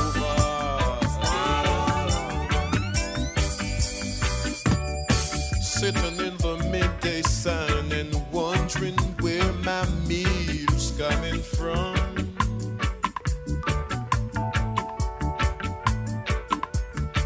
After working so hard, not even piece of bread, I mean, yeah. And I said I tried, oh Lord, I tried. Said I try, I really try, but I got to pick myself. Yeah, so Pick Myself Up. You and Akoshiahin, you have good taste. This is a good one.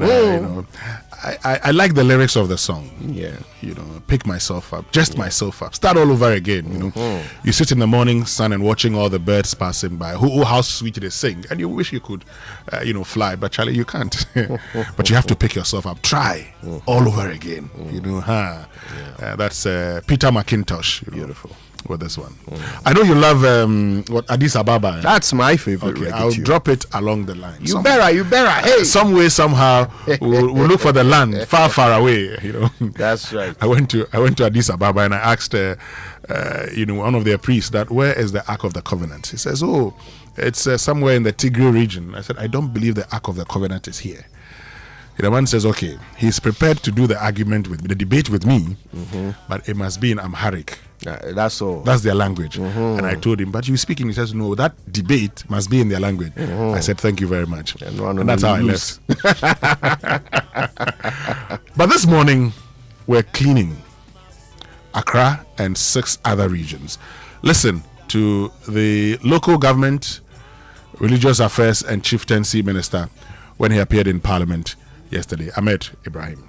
What are we doing to ensure that waste is dumped at the right places, recycled for money, because we can have waste to energy?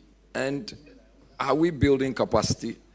I mean, I know that you're fixated on a particular company because maybe the company was doing okay for you, but must it be always a particular company? Can we not spread the wealth? Can we not spread the capacity? Can we not encourage others? It's a problem, Honorable Minister, because that even causes traffic. And I've had a lot of petitions from the respective residents' associations, and that they wake up and all they see is that a place has been converted into a garbage site. Obviously, there is an assembly, so that is what you should ask. Because if there is a municipal assembly and there is waste dumped at the wrong place, and the residents are getting inundated and they are overwhelmed with filth and squalor, I mean, it's not the members of parliament that answers that. It has to be the municipal assembly or the metropolitan assembly or the district assembly. They have been empowered to deal with the issue of waste. So, Honourable Minister, please help us and let's see what we can do on this. Mr. Chairman, once again, I will thank you. Not that we've been fixated to one particular company. In Ghana here, truth be told, if you want to talk about media in Ghana here, 2 names stands out. Others are doing so. If you want to talk about mining, 1 name stands out. If you want to talk about sanitation, somebody's name stand out. If you want to talk about road construction, some names stand out. That is the Ghana we have. You talk about road, the biggest road construction is Marapoma. You talk about media, it's Kosichum and Despite. You talk about waste, it's Jospon. So it's not like my mind is fixated on something. You think that if I had a company to manage the waste, I wouldn't like it. But I don't have the capacity. So follow who know road.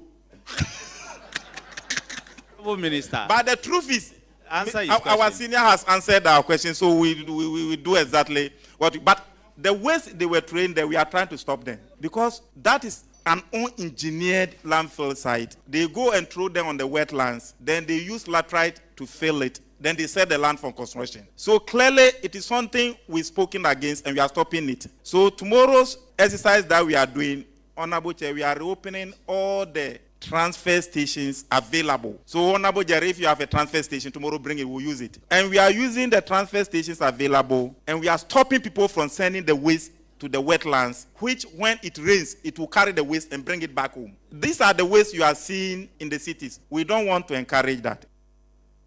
So that's the local government minister, Ahmed Ibrahim. Okay, yeah. He talks about the fact that Charlie, follow who know road. So as we think of cleaning today, it's important also that you follow those who know road. And so when it comes to media, you know that the multimedia group is the place to be. And he thinks that when it comes to, waste management, is the Jospon group. Okay. But for me this morning, I want us to do something. Let's all By the go way, out there. shout outs to Kosichum and Kwame Despite. Yeah. Just like how, the day you went to Keta on Jubilee FM, so we are here with Kojo Yankson. Kojo like Yankson. Anyway, but this morning, let's do something, okay? Let's make sure that we all go out there and clean. Very important. It's very, very important, okay? Look, after cleaning, we'll come back and have the conversation on whether or not it was right or wrong. But for now, let's go out there and clean.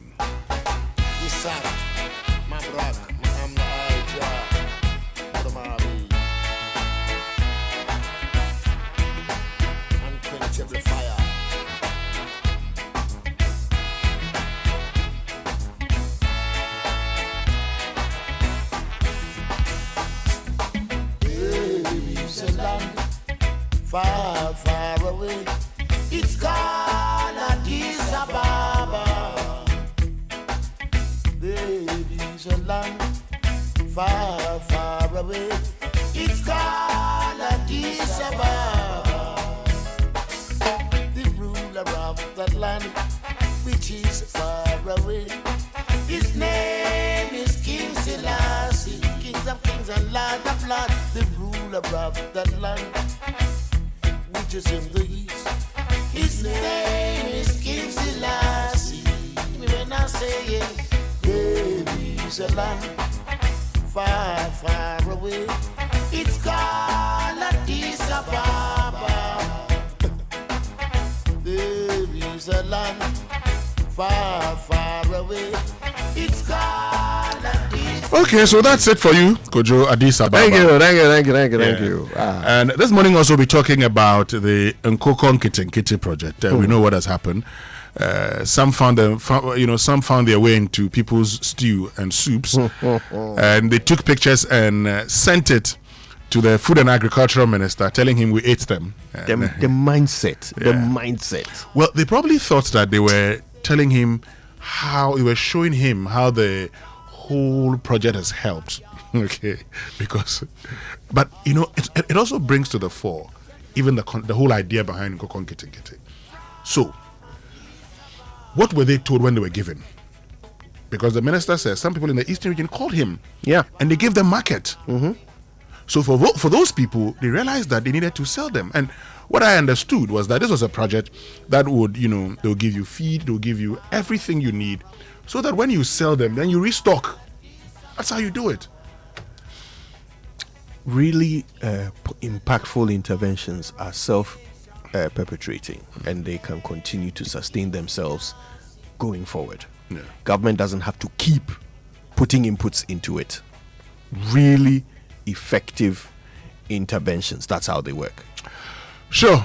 But this morning also, if you have any questions concerning financial fraud and how you can avoid them, maybe you've been a victim before, share them with us here on the Super Morning Show. We promised you yesterday that, Ransford Nanado Jr. was going to be joining us again to answer all your questions. He definitely would be here.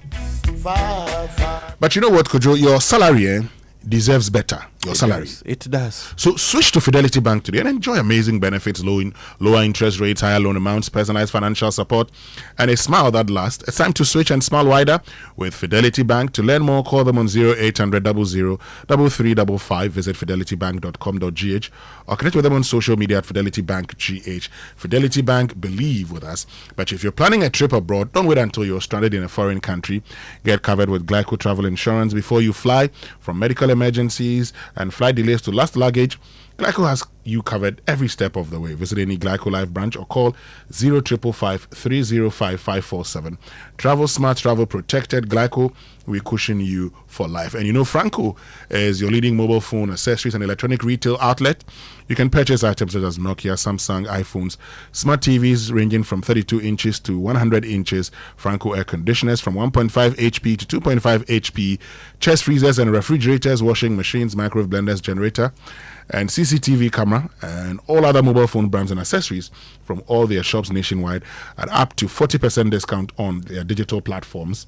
Call the official numbers on 0246 422338 or 0555 939311 and then 0302 225651, or download the new Franco Trading app, Franco, on the Google Play Store, or you can visit their website at francotrading.com. Franco Trading, steel, phone, fee. So let me tell you about the incredible benefits of Exilium from Total Energies. Now, the additive-enriched fuel with its amazing 3-in-1 action cleans your engine, extends its life, and lowers your fuel consumption thanks to the cumulative effect of its anti-corrosion, anti-wear, and detergent additives. Exilium new formula also lowers your vehicle's fuel consumption while reducing CO2 emissions. And you drive, sir. Experience the difference with Total Energies Exilium new formula. Choose Exilium. Choose quality. Buying inferior and cheap mattresses may seem like a good way to save money, but do not fall for the trap. If you don't sleep well, you cannot work and think well, and you're ultimately putting your health at risk, which can cause you a lifetime of discomfort and chronic back pain. Latest Foam remains the tried and tested brand we all love. For almost 60 years now, they offer you unmatched quality and durability for every Ghanaian home. Make the smart choice. Talk to them on 0302 231155 in Accra and 0322029365 in Kumasi for all your inquiries, or walk into any of the outlets nationwide for your preferred choice. You can also visit them at latestfoamghana.com and all their social media platforms. Do not settle for less. Go for quality. Buy Latest Foam, or else you do yourself. Latest Foam is your partner for life. Could you've passed this stage, but why children leave home very neat and return looking so different? well, okay, I'll tell you. Non-stop action, all the learning and sports burn energy. So those sweat stains, torn uniforms, and dirty shoes, they show that your kid has been very active. I'm at this stage, so I know. And that's why they need nourishment and energy at breakfast. So give them the nutritious Milo every day. Milo contains vitamin D that support energy release to help their daily performance. Milo, energy to go further. And this is FDA approved. But if you... From now to the end of October 2026, okay? From now to the end of October 2026, Bank of Africa is offering short-term loans at very slim rates to salaried workers. They understand you have urgent needs to sort out, and that's why they give you that quick turnaround time. So whether it's school fees, prospectus, car maintenance, or that much-deserved family vacation, Bank of Africa will sort you out fast. Visit the nearest branch or chat Fafa at boaghana.com to sign up. You may also WhatsApp them on 0244338226 for inquiries. 0244338226 for inquiries. Sometimes all you need is a quick fix, okay? Bank of Africa, as strong as a group, as close as a partner, and your security starts with you. If you don't share it, they can't have it. Shine your eyes. This is a fraud led by Bank of Africa in partnership with the Ghana Association of Banks. And Ghana, let's talk water tanks now. And I'm sure by now you know the secret to real water storage. It's simple. If your tank doesn't have the tortoise on it, then you know it's time to change it, because the tortoise tank, Syntex tank, is the champion of water tanks. Join the Syntex family today and enjoy water storage that's tough like a tortoise. Call 0244-335-1682 to buy now or find one of our 400 agents nationwide. You can also shop online at syntexgh.com. Syntex tank, strong, tough. And let me introduce to you Valex Lease, Ghana's leading photocopier leasing company. Why buy a multifunctional photocopier when you can lease and pay as you copy and print, or design your own payment plan? Lease an A4 or A3 heavy-duty MFP with sorter, stapler, finisher, a production machine with sorter, stapler, finisher, and enjoy free toners and cartridges, free repairs, free maintenance, follow me printing, centralized monitoring of all staff, and nationwide coverage. Forget about the unnecessary expensive gimmicks and save yourself over 60% of the cost. Join the hundreds of satisfied customers across every sector and all the 16 regions and lease an MFP from us. Visit us at valexlease.com, VALLEX, valexlease.com, or call 0244-644-048 and then 0535-208-661 and then 0208-603-312. Remember, Valex Lease is a wholly owned Ghanaian company. Terms and conditions apply. Valex Lease, affordable document management solutions. But you know what? With all the rains that we've been experiencing lately, getting to bus stations can be stressful. Flooded roads, long queues, and the uncertainty of travel can make an already difficult journey even harder. And that's why more travelers are choosing the Oya Bus Ride, the app that puts you in control of your intercity travel, okay? So this is how it works. You can book your trip from your phone, choose your preferred seat, select your pickup location, track your journey, and even monitor driver behavior for added peace of mind. Our pilot route currently operates between Accra and Kumasi, and with the Oya app, you can choose the route that best works for you. Download the Oya Bus Ride app today on Google Play Store or the App Store and discover why your journey should begin on your phone. Oya Bus Ride, no giddy giddy. Oya, let's go. Now stay with us. We'll return with sports and birthday messages here on the Super Morning Show.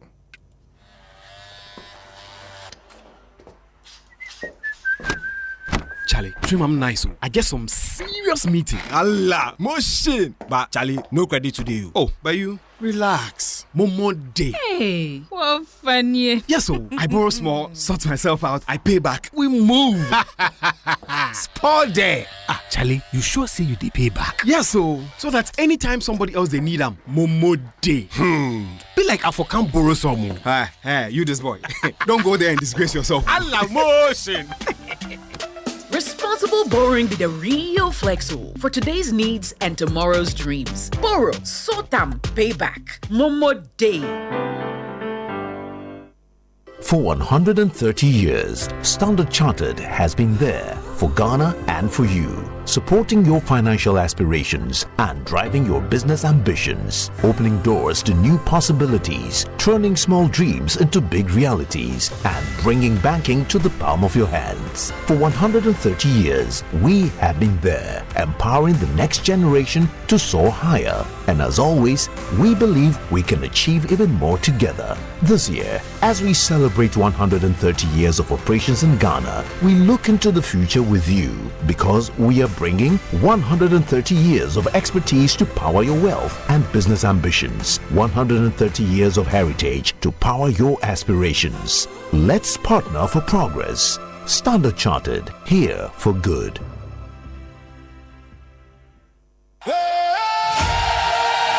Ghana! The World Cup spirit is here. The rhythm of the game is calling, and Hisense is bringing the stadium heat right to your doorstep. We know football runs through your veins. Now, as we root for our very own Black Stars on the world stage, Hisense is taking the experience to the next level with exclusive World Cup promo offers that you simply can't miss. From 8th to 18th June, every goal and every celebration will feel legendary. Whether you are screaming "Goal!" from your bedroom, the office, or the lounge, our televisions and sound systems are built to capture the authentic stadium atmosphere for every football lover in Ghana. From sleek 32-inch smart TVs to mind-blowing 116-inch giant screens, pair them with powerful Hisense sound systems so you can hear every chant and whistle like you are sitting right in the stands. And check this out. We've joined forces with MTN Ghana and DSTV to bring you special World Cup packages. When you buy selected Hisense model, it's a total win for the fans. Visit any authorized Hisense showroom nationwide and discover these exciting World Cup offers for yourself. Hisense, everyday prices for everyday people.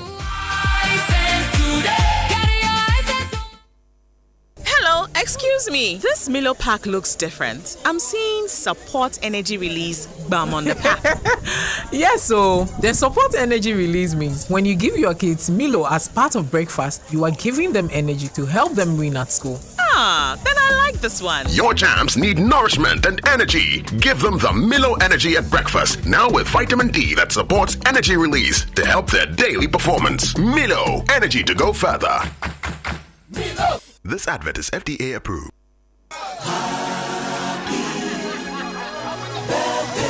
Welcome back. Time now for birthday messages here on the Super Morning Show, brought to us by MTN. Everywhere you go.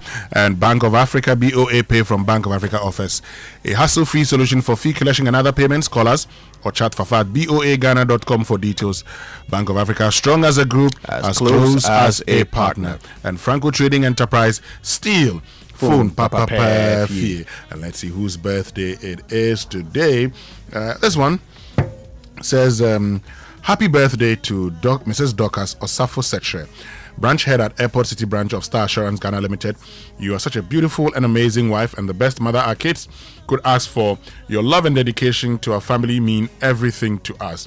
A woman who makes our house a home. You are the heart of the family and we love you more than words can say. From your husband Benny Osafo Setre and your children Lynette, Lucette and Lionel, all of Mary Mother of Good Counsel School. Okay. And this one, happy birthday to Doris Victoria Na Ashrifia Kojo, who lives in Tesano and a member of the Ethiopian Mission International based in Sakaman. You're an ardent listener of the Joy FM from the first day of transmission. Wow. Okay. Oh, wow. Interesting. That's nice to know. Kojo, any dedication from you? I do. It's a belated birthday wish to Raymond Aqua. Oh yes. Yesterday was Ray's birthday. Oh. Yes, we didn't do birthday wishes on the show yesterday, yes, so we didn't get the chance to do that. But yeah, yesterday was Raymondo's birthday. Yes, that's man had a birthday. Raymond Kukwakwa. He knows that I'm still waiting on him. Actually, that's what I'm still waiting on him. So he knows what to do. Raymond, do the right thing. But it's a belated happy birthday to Nasia Dakwa of Rich Church School from Papa, Mommy, and Adjoa to you. Emmanuel Dakwa sent this.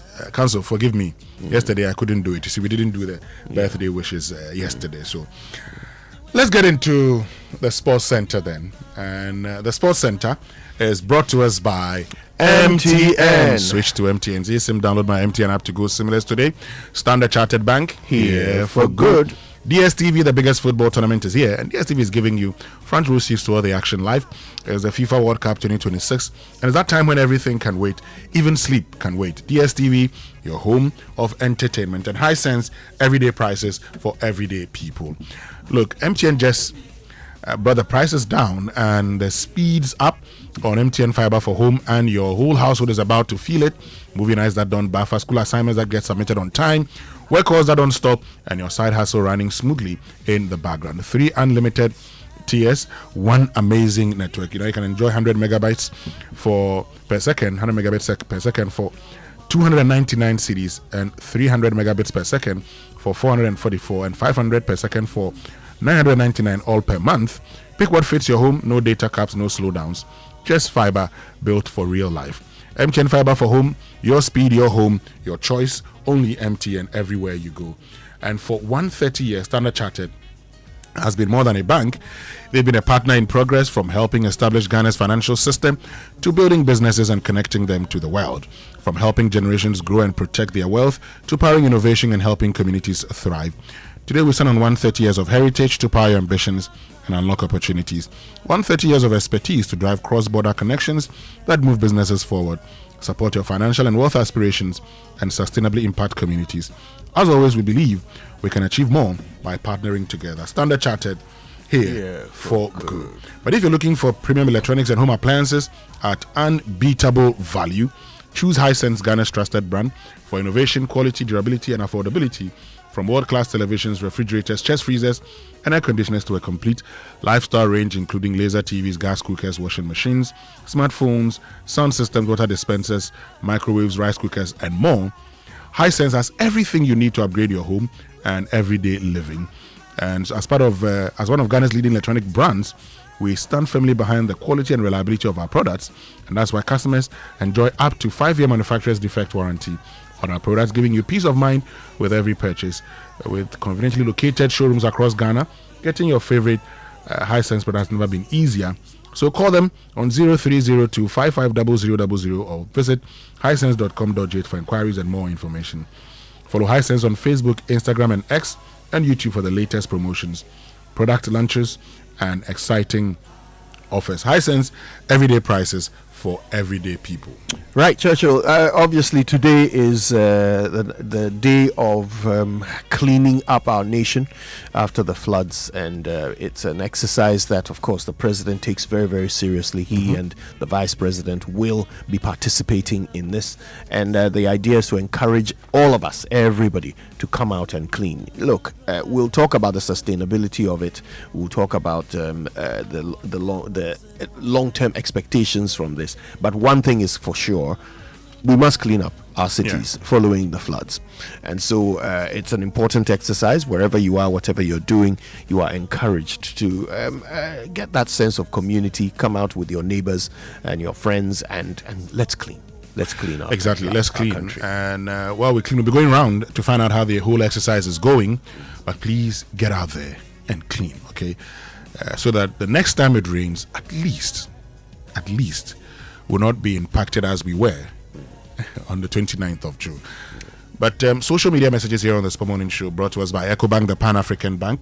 Number 10, Liver Salt, a refreshing relief, and Cowbell Coffee with you every moment. So I'm sure you know how money really moves in Ghana. Well, at EcoBank, we know it doesn't move only on payday. It moves every day, connecting Ghanaians with their families, communities, and businesses. It's airtime sent to a sister, transport money for daddy, support for a cousin's education, and contribution towards family, funeral, and a helping hand when it matters most. In Ghana, money is more than a transaction. It is people supporting people, families helping families, and communities moving forward together. That's why there's EcoBank, a bank built for the way Ghanaians and Africans move money, with one seamless banking experience across 34 African countries. EcoBank digital platforms connect people, businesses, and opportunities in Ghana and across the continent. Pay bills, transfer money, access ATM services, and manage your finances anytime, anywhere with the EcoBank mobile app, USSD *770# EcoBank online, and EcoBank ATMs nationwide. EcoBank, the Pan-African Bank. But of course, on big stories this morning, brought to us by Telesur Connecting Energies, Lancaster University, Ghana, Uni British University campus in West Africa, and Awake Natural Mineral Water. Our focus also is on fraud in the financial sector. And this morning, keep sending your questions. Later on, we'll activate the phone lines because Ransford Nanado Jr. will be here to answer all your questions. Stay with us. We'll be right back. We are young entrepreneurs. We're vibrant and we make the trend. A place to sit, a table to write on, a roof over their head, and a good teacher to learn from. For some reason, we have diminished the dignity of the teaching profession. And just remind everybody, without the teaching profession, without teachers, we go nowhere. The state-of-the-art buildings and equipment and computers are machines and builders. People do teach us, and those people are teachers. And those countries are named. Teachers are special place, separate people in their countries. Maybe we should look at that and treat teachers special. Classrooms in rural Ghana are overcrowded. Curricula is outdated. Teachers are not paid well. And if we continue to live this, when you're born in rural Ghana, you're stuck. There's no chance. It was never like that for us when we're growing up. God bless our homeland, Ghana, and make our nation great and strong, bold to defend forever the cause of freedom and of right. Fill our hearts with true humility. Make us cherish fearless honesty and help us to resist oppressors' rule with all our will and minds forevermore. God bless our homeland, Ghana, and make our nation great and strong, both to defend forever the cause of freedom. God bless our homeland, Ghana, and make our nation great and strong, both to defend forever the cause of freedom and of right. We are me too, me too, make a Shelly, all the sea, and make Presta prosperity. It's on our way, almighty forevermore. Bless our homeland, Ghana, and make our nation great and strong, bold to defend forever the cause of freedom and of right.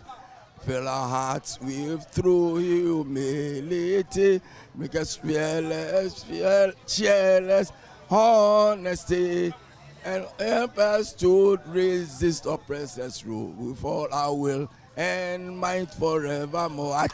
Almost 50 years ago, God bless our homeland, Ghana, and make our nation great and strong, bold to defend forever the cause of freedom and of right. Fill our hearts with true humility, make a fearless honesty, and help us to... For the Joy Business Minute, brought to us by Anointed Engineering Services, the generator experts. Hello, welcome to the Joy Business Minute, brought to you by Anointed Engineering Services Limited, the generator experts.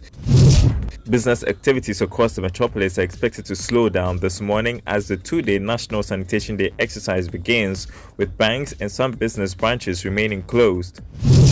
The agricultural sectors return to growth, with the new Ghana Statistical Service data showing a nearly 2% expansion after months of contraction.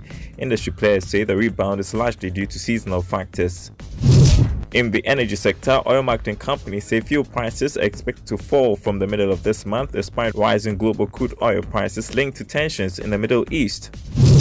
Meanwhile, the truce between the United States and Iran appears increasingly uncertain following renewed airstrikes and the reimposition of U.S. oil sanctions, casting doubt over the agreement aimed at ending hostilities and easing sanctions. And that's the Joy Business Minute, brought to you by Anointed Engineering Services Limited, the generator experts.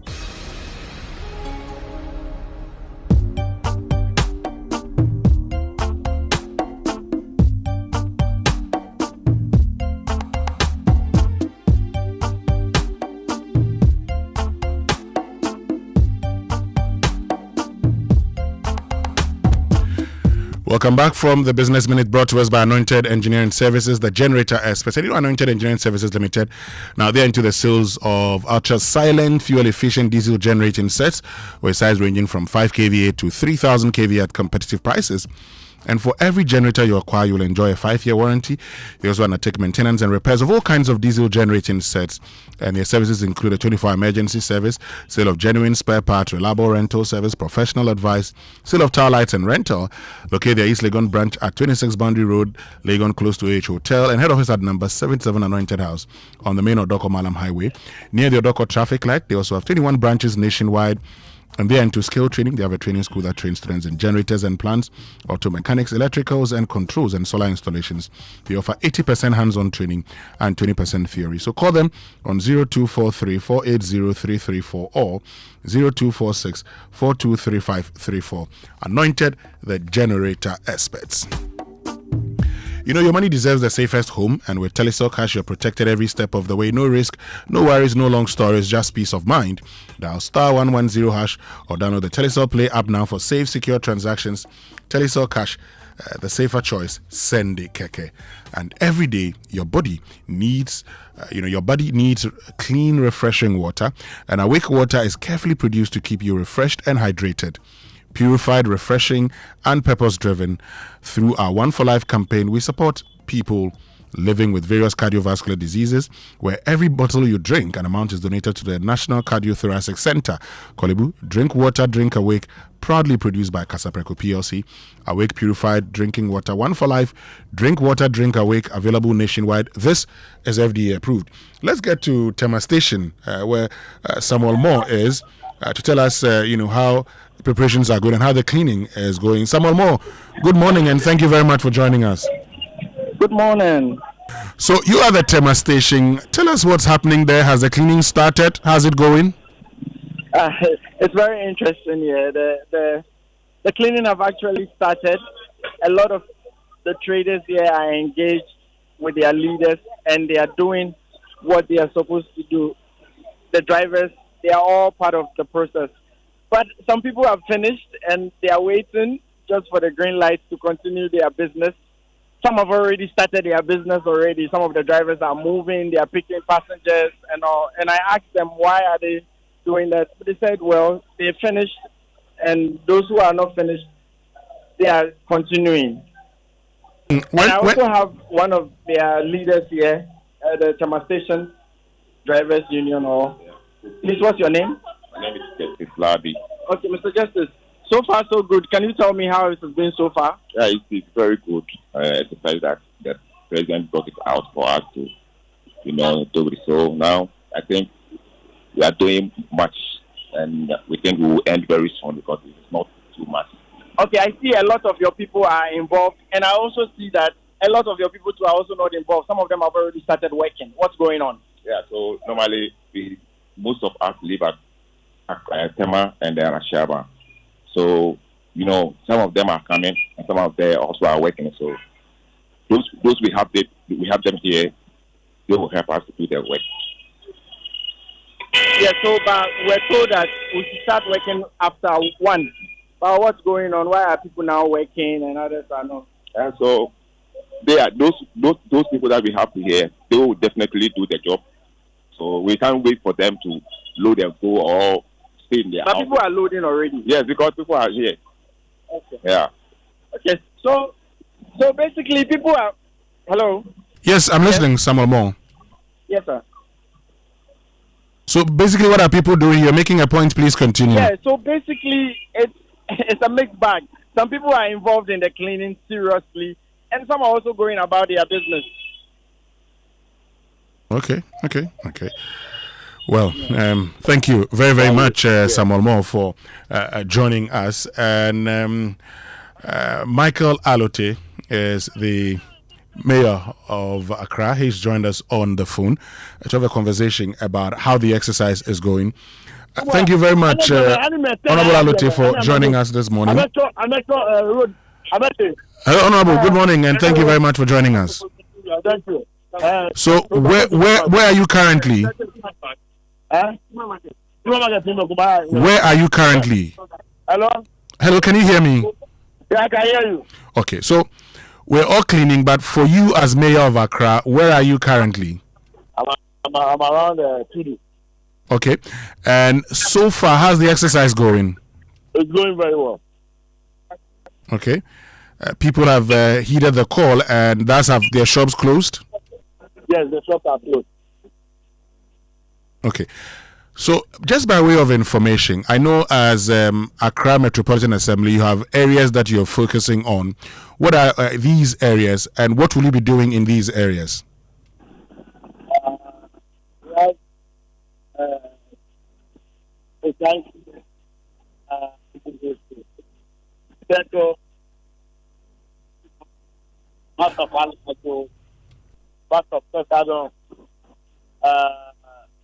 Chopper, Kolebu, Dogo Beach,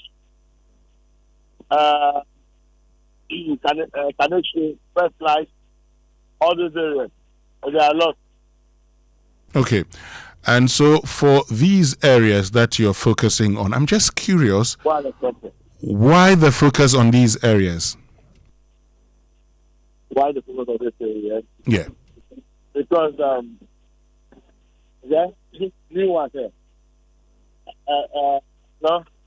Yes, I'm listening. Can you give me 2 minutes? Okay. Come on. Okay, I can understand you're busy. So that's the Mayor of Accra, Michael Alote. But let's still stay on the phone lines, because we have Ramat Bashiru, one of our reporters. Let's speak to her and find out. She is at the ministries, okay? Ramat, good morning. Thank you very much for joining us. You are the ministries. Tell us how the exercise is going. Good morning, Winston. I must say that the exercise is progressing here at the ministry. Even before we got to the ministry, all shops were closing, monitoring from Circle to this place. All shops were closed. These are people, just a few people, though, are just out participating in this exercise. But at the ministry, there is a particular point where all the ministries, Ministry of Education, Ministry of Health, and the other ministries are coming for their resources. Some of them actually have already started working. Major the Sultan exercise here in their various gardens. Some of them are between, others are collecting the rubbish. So here at the ministry, everybody, I see, they're engaged in something one way or the other. Okay. Now, earlier we heard that some of the waste management companies, for instance, Zoomlion, they said they were prepared. Have you seen any of their men helping in the process so far? For the ministry, when we came here, we saw the CEO of Just Fun Group himself here, ensuring that all the resources are deployed to the various people who need it so that they can undertake this exercise. And we also understand that we are joining the minister. We are joining the minister to Amoah, which is the local government minister. And so for here, the CEO has been ensuring that the resources are deployed to the various people who need the resources. All right. Thank you very, very much, Ramat Bashiru at Ministries for joining us this morning, which means we can go to Caprice, where Martha Sewabwache is. Martha, good morning. Good morning. So how's the exercise going at Caprice? All right, so what's happening now is that at Caprice, you can see most shops are closed, but then a few of the people are on ground trying to partake in the cleanup exercise. We had to engage some of the residents, and some of them are sharing their thoughts, saying that there are no MCs or officials who have spoken to them, and anytime they clean up their gutters or clear up the place, there are no cars or trucks to pick their rubbish or their debris away. So they are, what they want to communicate is that they want the officials to also come and then help so that those floods and the issues that popped up earlier will not repeat itself again. So at the moment, clothes are shop. The shops are closed, but then we don't have lots of people partaking in this exercise. Okay, thank you very, very much. And so that's the situation at Caprice. We're urging all the guys there to, get out there and, help clean the environments. Still live here on the Super Morning Show on Joy 99.7 FM. Stay with us, okay? When we return after these messages, we'll go around the country, find out how the cleaning is going, the cleanup exercise is going in 7 of the regions of the country, Ghana. We'll also be having a conversation about financial fraud. And we told you that we'll be activating the phone line so you can join us. But in the meantime, keep your messages coming. Stay with us. We'll be right back. Easy suppress is for our way and might forevermore. So you're welcome to Joy News Explains. And first of all, we want you to introduce yourself and your designation at GMET. All right. My name is Joshua Amoah. A senior meteorologist at the Central Analysis and Forecasting Office, which is basically the public weather office of the Ghana Meteorological Agency. Okay, all right. Well, it's great to have you. And I know for the past 1 week, you've been educating a lot of Ghanaians regarding weather forecast and how Ghanaians haven't been taking it seriously. But today, you're basically talking about why weather predictions fail or weather forecasts fail. And the on the back of it has to do with even what happened exactly a week today, which is Monday. And also, we saw the Interior Ministry send out blast messages to a lot of Ghanaians regarding today is supposed to be July 6th. Yeah. So there was supposed to be rain today, but it didn't rain. But then we'll start with the first question, the basics that a lot of Ghanaians are asking. So after the floods, many people probably will say that, oh, maybe you warned us about the rain, but you didn't tell us that it was going to flood like this. How do you respond to that? And how does that work?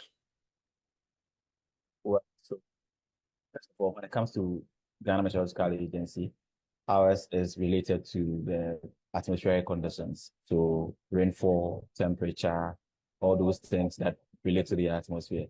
And so we give information on what is going to happen based on what we are seeing in the atmosphere. Its impact on the ground is not solely the mandate of GMET because there are other institutions that are also involved in that aspect. So GMET may not necessarily tell you whether it is going to flood, but ours is to provide information on the amount of rainfall that is expected. And other institutions are supposed to use that information to guide flood warnings or anything like that. So it's not our mandate to provide information on flooding, but to provide information on rainfall that is expected in any area in Ghana. Okay, so basically, just to make it simpler, the previous rain, the previous flooding situation we had in Ghana, the maximum, I think it was 100 and I've forgotten, it was 150 something, right? Did you predict something like that? So we do two different kinds of forecasts. There's one that we call the probabilistic forecasting. So probabilistic forecasting, and it's usually qualitative. We don't quantify the amount of rainfall that we are expecting. For instance, we expect rainfall within Accra. We'll tell you that there's rain expected in Accra, but there's that high likelihood of the rain occurring. We don't add the amount of rainfall that is expected for that particular event. So that's the qualitative, like a description of what we are anticipating. And we add percentages or probability of its occurrence to it as well. Yeah. There's another one that we call the deterministic forecast, where we are very sure. So we quantify the amount of rainfall. We can tell you that we expect, say, 25 millimeters of rainfall in Accra. All right. So those are the two kinds of forecasts that we have. But the one that we share with the public is the qualitative one, which describes the events, the kind of conditions that we are anticipating. The ones that is quantitative or the deterministic one is shared with institutions that need that data to predict flood. For instance, the Ghana Hydrological Authority needs that information to be able to predict whether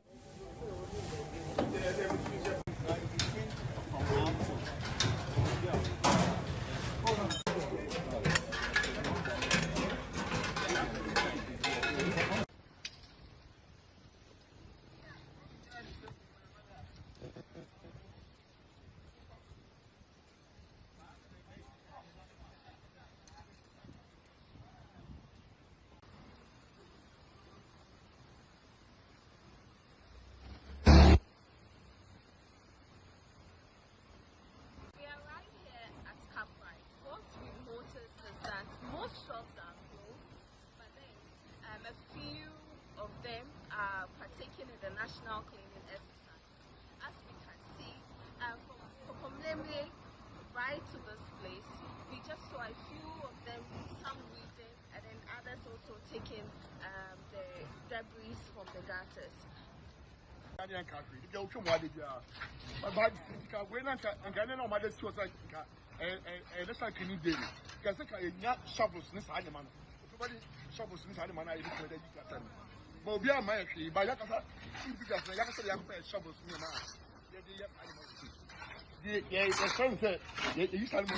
Get the cow, my best son, I'm going to Adako. And that's the containers, my best son, my Adako. I'll say, you are now, but I forgot them back.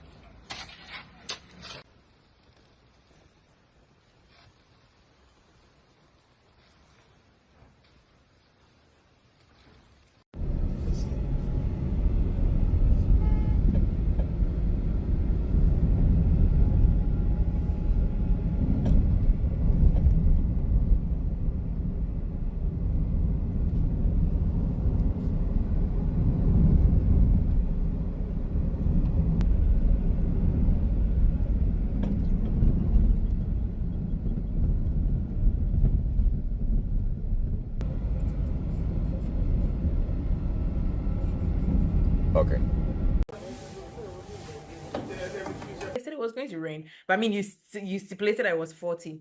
Why is it that weather forecasting is not like exact science? Like, okay, so usually 50% of rain, and sometimes the predictions after the major floods, most of them on social media. I'm a social media person, so I see the comments on social media, and it runs through that, oh, GMET, they fill them and all that. Like, how people often expect that. Why is it that it's not exact as the science? One thing is, every forecast, no matter where it is actually coming from, whether it's from GMET or any other place, has a level of uncertainty. That is why it is called a forecast in the first place. And so what we do is that we don't just go out, look into the sky and say, well, we're seeing some clouds gathering and so it's going to rain.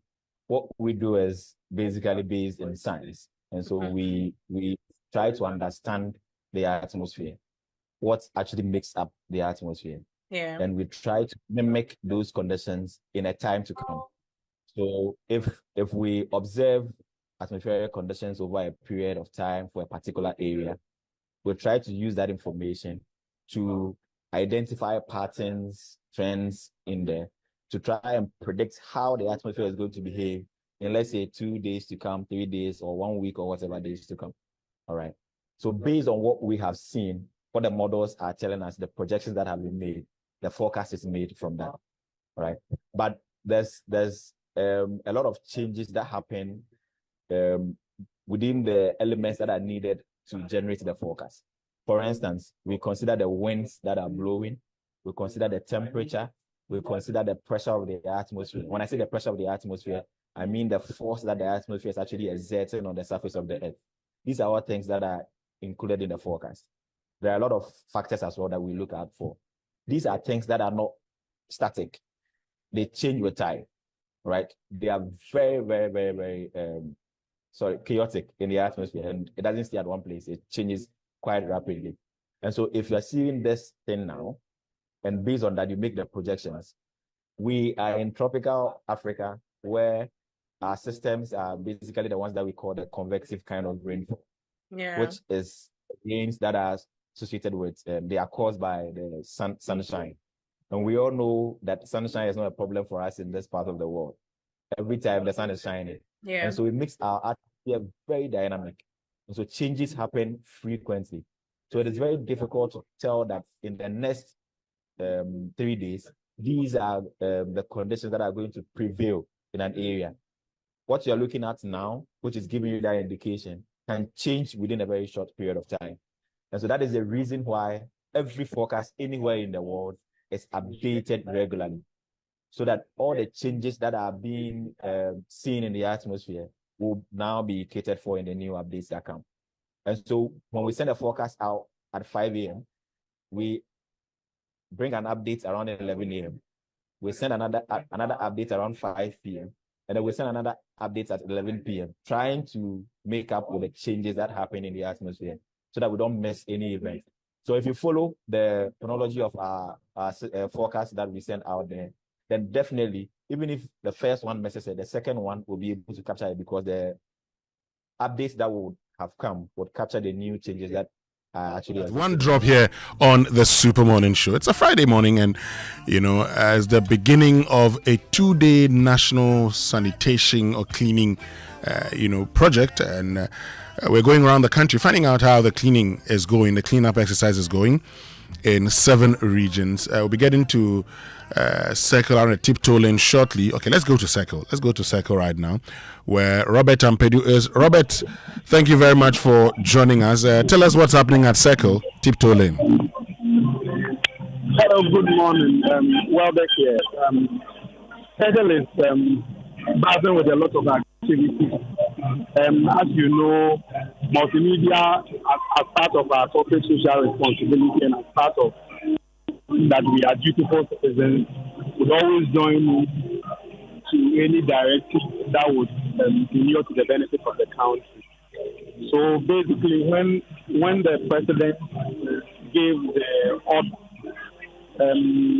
the account branch of the multimedia group decided that we will partner with the people within our vicinity, specifically because we are Tokomlimli, we decided that we will join forces with bus stop boys, some kids from Gladys Otema Memorial School, and then the residents and then the shop owners had the tiptoe lane to embark on the massive cleanup exercise.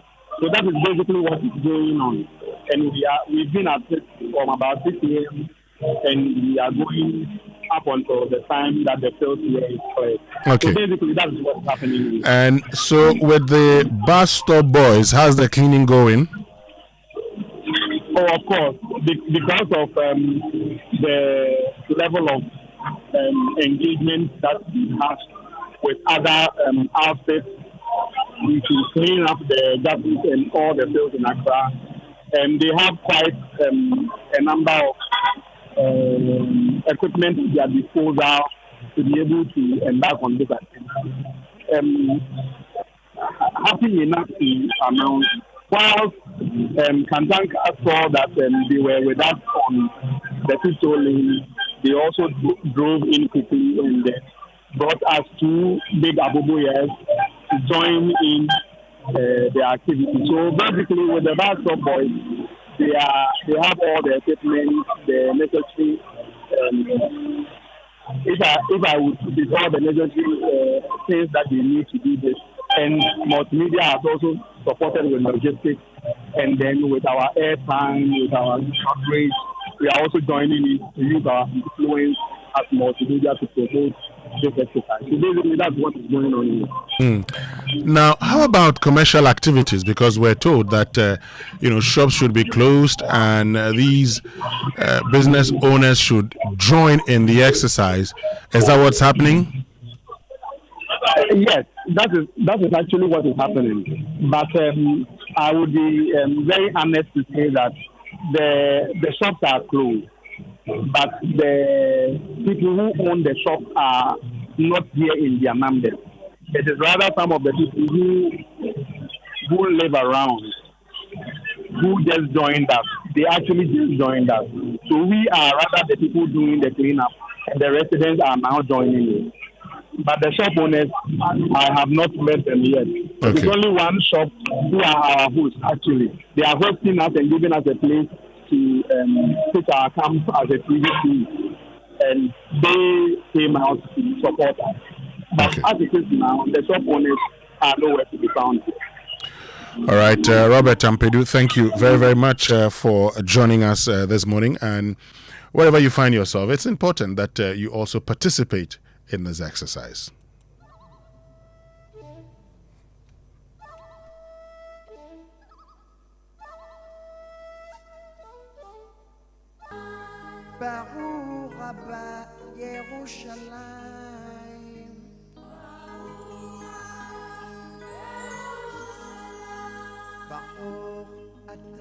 Adonai,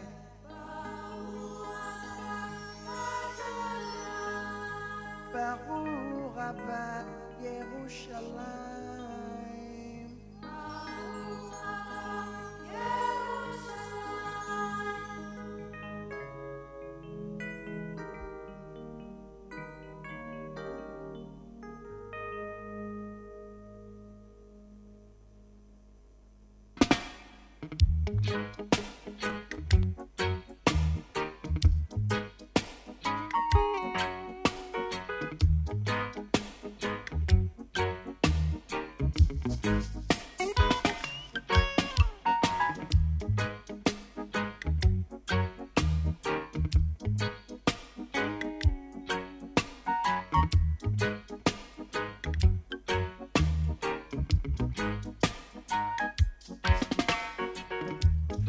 Bible to the Quran, Revelation in Jerusalem, Shalom, Salam Alaikum.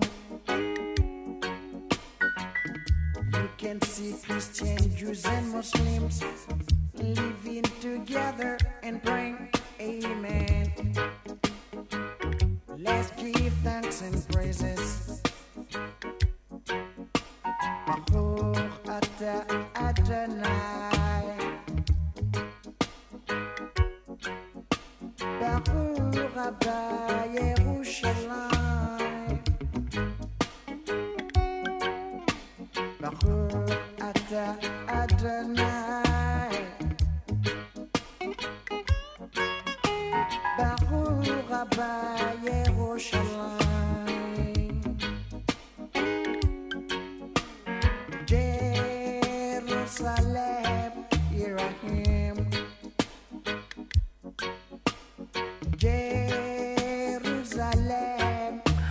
And that's Alpha Blondie with Jerusalem here on the Super Morning Show on Joy 99.7 FM. Yeah, the Ivorian reggae artist Alpha Blondie. One day I'll tell you a story about Alpha Blondie. As part of CAN 2008, well, these days we say AFCON, in those days it was CAN. So CAN 2008, I'll tell you that story. But you work hard and you deserve a home that actually reflects that effort. It's time to upgrade your lifestyle at Palladium Residences in Achimota, a stunning community at ABC Junction, just minutes from the Achimota Mall.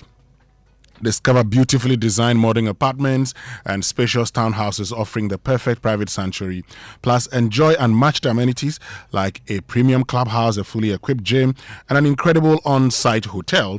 Move fast during this limited launch phase. You can secure your dream home with just a 10% deposit. Book early for exclusive pricing, priority unit selection, and flexible payment options. Book your private site tour today. Call now on 0509 823 424. That's 0509 823 424. Palladium Residences. Live smart, invest better. But welcome to the future of mobility in Ghana. At Drive EVGH, we're not just selling electric cars, we're launching a movement, all electric, all style, zero fuel, zero noise. Cut your transport costs by up to 70%, that's right. No more oil changes, engine repairs, no long queues at gas stations. Drive now, pay later, no deposit, no excuses. And thanks to amazing bank partners, you get instant approval, great interest rates, and super flexible terms when that luxury electric vehicle is yours today. And when it's time to recharge, we've got you covered with XCharge EV, our blazing fast smart charging network, fully self-serve, app-enabled and growing fast across Ghana. So whether you're a smart driver, forward-thinking business, or someone chasing sustainability goals and SDG success, this is your moment. So are you ready to ride the revolution? Drive EVGH, Ghana's #1 electric car company. Visit their showroom at Burma Hill on the Mahama Road. For inquiries, call 0596 513056 or 055 413 6410. Drive EVGH, drive into a sustainable future. Hey, so missed passes, bad referee decisions. We all feel the heat when our team drops points. But parents, while we, stress our football, what's the game plan for your kids at home? Don't let grades suffer. Ensure a straight win this academic season with curriculum-aligned textbooks and interactive tools from Pegasus Publishing. From preschool to senior high school, we have the exact tactical formation they need to ace their classes. Because it's World Cup season, Pegasus is giving a massive 20% off every single book. Parents, don't drop points. Call 0595 010175, 0595 010175, or dash to Pegasus Publishing in Accra, Newtown, right opposite Total Energies.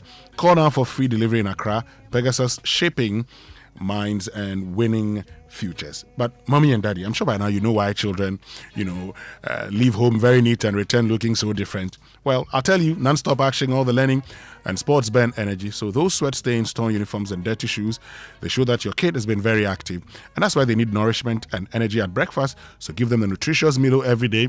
Milo contains vitamin D that supports energy release to help their daily performance. Milo, energy to go further. And this advert is FDA approved. Stay with us.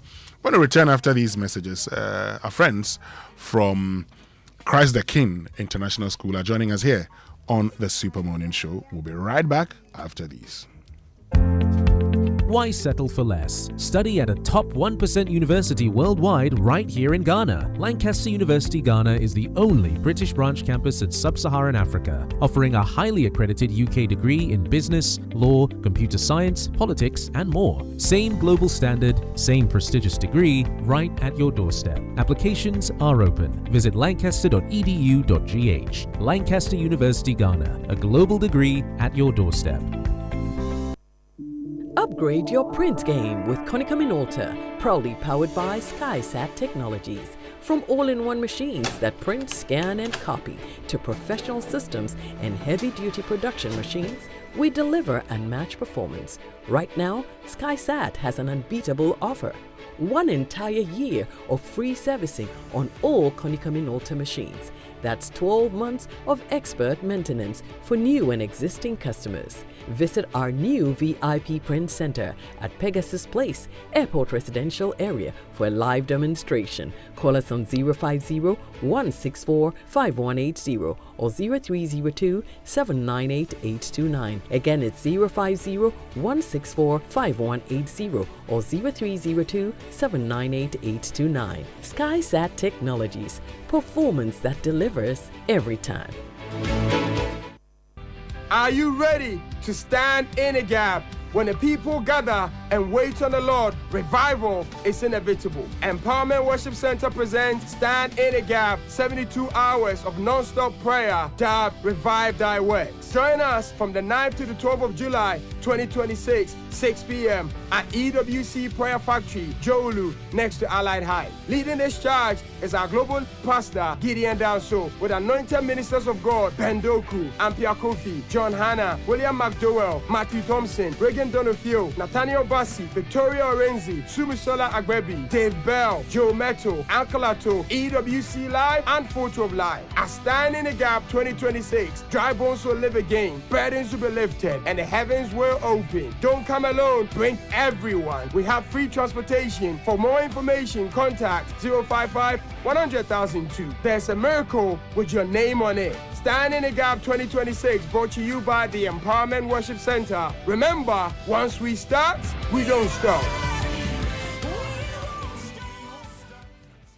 When I wake up in the morning, I brush my teeth with Kale Charcoal toothpaste. This gives me confidence all day. Anytime you meet Amma, don't be surprised I smile showing my beautiful white teeth because I don't have cavity thanks to Kale Charcoal toothpaste for its natural charcoal properties. In fact, we are like twins. I can't go without my Kale Charcoal toothpaste. That be why I dey use Kale Charcoal toothpaste morning and night when I dey go bed safe. It dey make my teeth white where it dey comot every scent from my mouth inside. My confidence level they go up, so I dey show my 32 teeth all.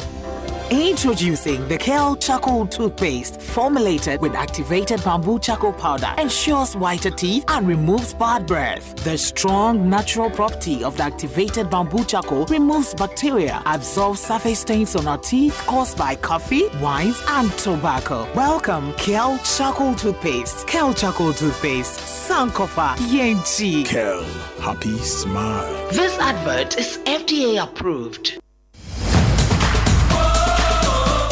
Gold Rush season at Compute Ghana. The ultimate football season is here. The crowd, the cheers, the vuvuzelas are active. This World Cup season, the match isn't just on the pitch. Bring it home. Now is the time to buy your crystal clear televisions, powerful soundbars, and home theaters, laptops, phones, and projectors at unbeatable prices. This isn't just discount sales. Spend $1,000 CDs or more, and you are in the raffle to win a 100-inch 4K TV, phones, laptops, and more. Rush now to any Compute Ghana showroom or shop at ComputeGhana.com. Call 0302-752020 or WhatsApp 0243-143-143. Compute Ghana Gold Rush season, the ultimate football experience. At the chop bar, hungry customers are waiting because a penalty is about to be taken. Abna has bent the jollof because she was celebrating Ghana's goal. Everything can wait because it's the FIFA World Cup 2026. Catch all 104 games live on SuperSport on DSTV from 11th June to 19th July. Reconnect from as little as 58 Ghana cedis per. DSTV, your home of entertainment.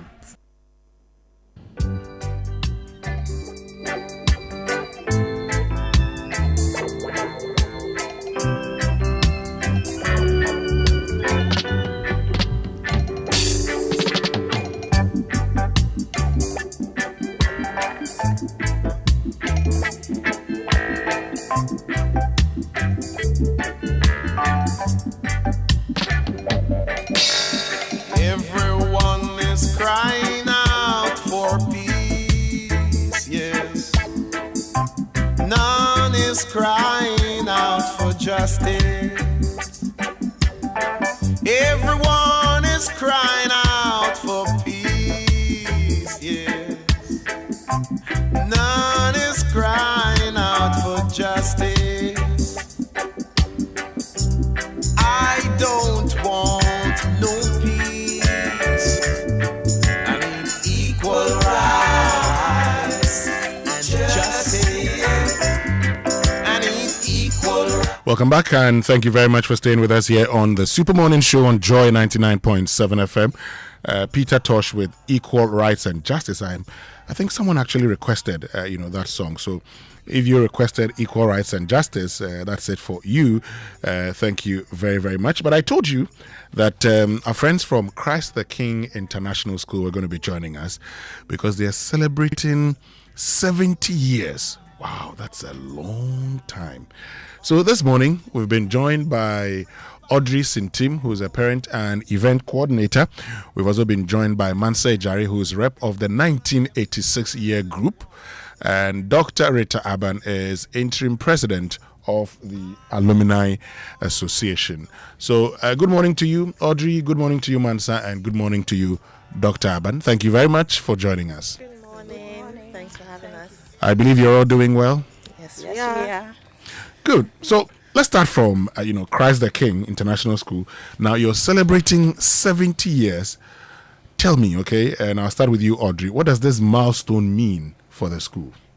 So for the school, 70 years is a time for gratitude, thanksgiving, purpose, and hope. We are grateful to God for how far He's brought the school for 70 whole years and to have stayed on the map as one of the best schools within the country. Mm-hmm. We are full of thanksgiving for this milestone, and we trust and hope that in the future we'll continue with this great feat and be here again in the next 70 years celebrating yet another milestone. Of course, in the next 70 years, those after you will be here.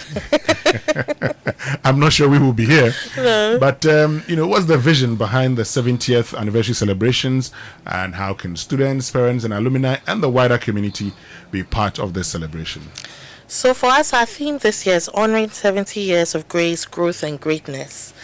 We want to make the school as great as it's been in the past. We want to continue that legacy. So we call on everybody. We call on past students. We call on parents. We call on the general public to support us in this feat. We have a lot of projects ongoing that we hope would make the school even greater than what we know it to be. And we are calling on everybody to join us and contribute towards achieving this goal. Great. Dr. Aban, let me get to you because, one of the features of every celebration is the homecoming, okay? And for us, when we were at the university, we always loved homecoming because they gave us a chance to meet and have fun. Why is this year's alumni homecoming so special? Well, it's so special because we're going to capture the moment that allows and gives meaning for alumni to interact. So you have those in the diaspora also coming back home. So it's an opportunity for you to interact with your classmates, reconnect with other year groups, interact with the students and motivate them. And it's also an opportunity to walk down memory lane. As you take a tour through the school, look at the development projects, you see what is going on, the progress being made, and there is also the buy-in. Of course, the expectation with memory lane is that you get to see things that you recall in your childhood. My only disappointment this time around is that there won't be the sandpit, but everything else will be there. Okay, what about it that you're disappointed it won't be there this time around? The sandpit. Mm-hmm. We used to jump in the sandpit and kick the sand all around. Oh, we won't have the opportunity to do that. Oh, you want to have that? Well. That's the only missing thing. I see. But talking about the missing thing, it's important we talk about things that are also present, that are not missing this time around. I like the fact that you say you get to. I went for homecoming last year, and I stayed at one place throughout. I didn't go to my classroom. No, I didn't. I just had one place, catching up with old friends. So I like the bit about meeting old friends. But what are the activities, for the homecoming? What are things that they should look up to when they get there? Oh, for one, we'll start with a health walk. When we do get back, there'll be opportunities both to take health tests, engage in fun games, and the school also created an opportunity for everybody to go back with a memory. So there'll be memorabilia for sale. So you go back with the memories in your heart and also something to hold in your hand, among others. But maybe Mansa would like to add on. Yes, so we'll start the day, like Dr. Aban said, with the health walk. And we'll have a short walk. Parents, students, everybody's going to be participating in it. When we come back, the fun fair promises to be a really exciting atmosphere. We'll have vendors for days selling different things. We'll have games and activities for both adults and children. We'll have music. We'll have competitions. It's going to be a really exciting day. We invite everybody to be present. Oh, you're inviting all of us. All of you. That's good to know. But Mansa, your year group is celebrating its 40th anniversary alongside the school's 70th anniversary. How special is this occasion for you? We like to think of ourselves as the birthday babies because when the school is celebrating its 70th, we are also celebrating our 40th since we left school. But I think that it's a chance for us to reconnect back with our friends, and as well as, I mean, there's a classmate that I haven't seen for 40 years. With social media, you feel like you still connect to people, but in 40 years, I have not seen her since she left or we left school. And this is an opportunity for us to reconnect back with our friends that we left school with. We are still friends, we are still together, and it's an opportunity for us to definitely go back to our alma mater and be grateful for the school that has given us so much.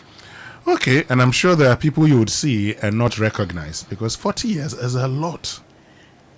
Some of your mates, you see them and you can't make them out. And, I think with social media, it's helped to shape how we see people now, because we may not see them physically, but because we see their pictures, we feel connected to them, and then we kind of have an idea how they would look like 40 years after the fact. So what inspired your year group to sponsor the speech day? I mean, when the school came calling, we said, why not? The school has given us so much. It gave us a good, solid foundation. It gave us a can-do attitude. So when they said, would you like to sponsor the speech day, we had a resounding yes, because we knew that we definitely want to give back to the school who has given us so much. After all, life begins at 40. So you're beginning life. Yes, you might as well begin by sponsoring. Beginning life. Yes. But Dr. Aban, what message would you like to share with the alumni across Ghana and around the world? Oh, what can I say?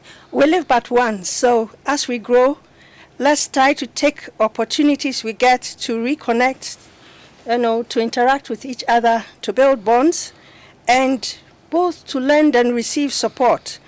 That's what life is about. And as much as we can, let's hope to build the faith in us as an alumni, and also build some trust as we go forward, not just for ourselves, but also for the love of our alma mater, Christ the King International School. That all may be one. You know, there's this question that I feel in my spirit. If I were a pastor, I would say the Holy Spirit is speaking to me. Because we're talking about the 1986 year group. I haven't asked of your year group, Audrey.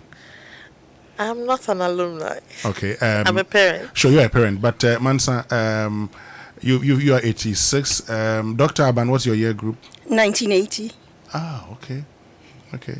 You are a senior most person.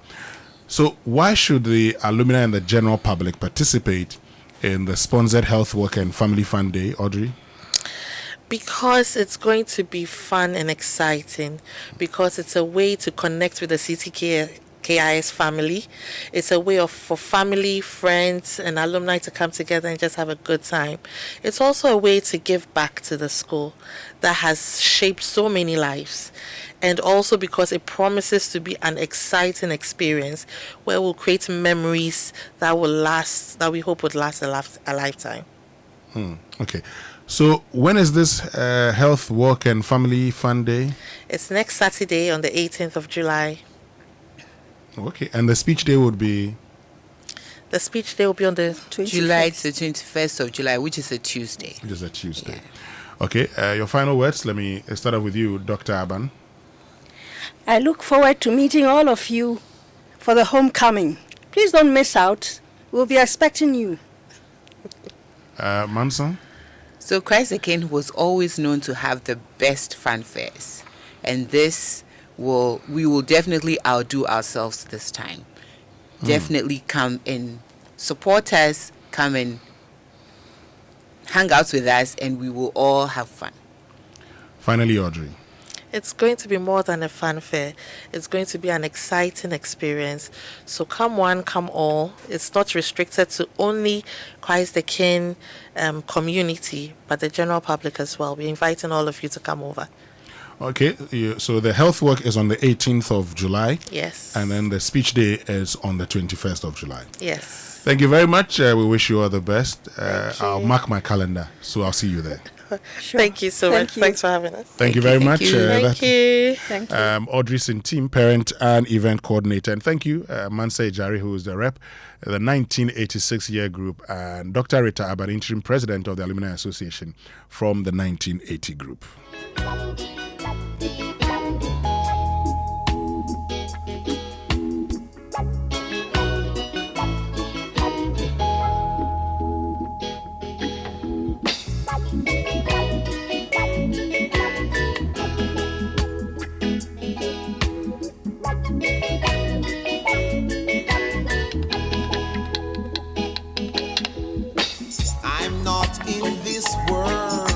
To live up to your expectations, neither are you here to live. Morning time, the pot is ready. Mama cook it nice and steady. So would you say, I mean, I was torn between which one I wanted to ask, as in how I even wanted to frame the question, but would you say that sometimes the weather prediction fails? That's my main question. Would you say that sometimes it fails? Or why does the weather prediction fails? So weather prediction does not fail. In effect, but what happens is that there are changes that occur. So, for instance, what you are seeing now, you are making the forecast based on those conditions. The forecast is not wrong based on the conditions you are seeing now. But when those conditions change, then the forecast would also have to change. And so the forecast in the first one was based on some premise. If those premises don't exist anymore, then you'd have to also modify the forecast. So it doesn't make the forecast, the first one, wrong. Just that the conditions that were existing at the time led to that forecast, but those conditions are not existing in the current time, and so you'd have to update the forecast to meet the new conditions that you're seeing. So I wouldn't say forecast is wrong per se, but then it needs regular updates so that you'll be able to cater for all the changes that happen.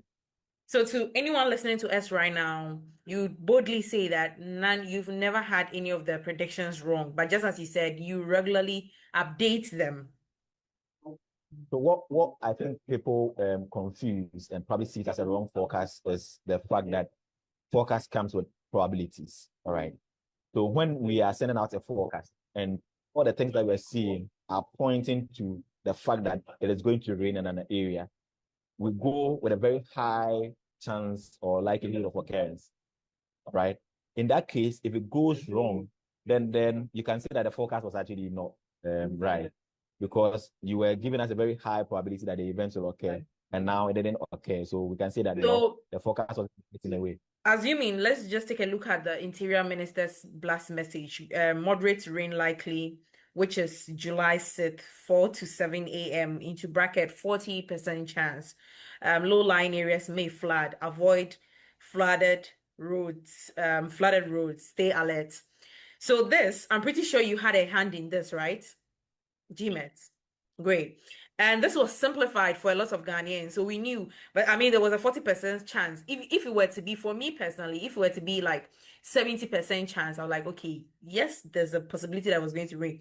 But for 40, in my mind, I was like, okay, maybe it would, even if it rains, it wouldn't be too heavy. But then I'm not in the low-lying area, so I couldn't really relate. But then if there was a possibility that was going to rain, it means those in the low-lying areas were going to be affected, right?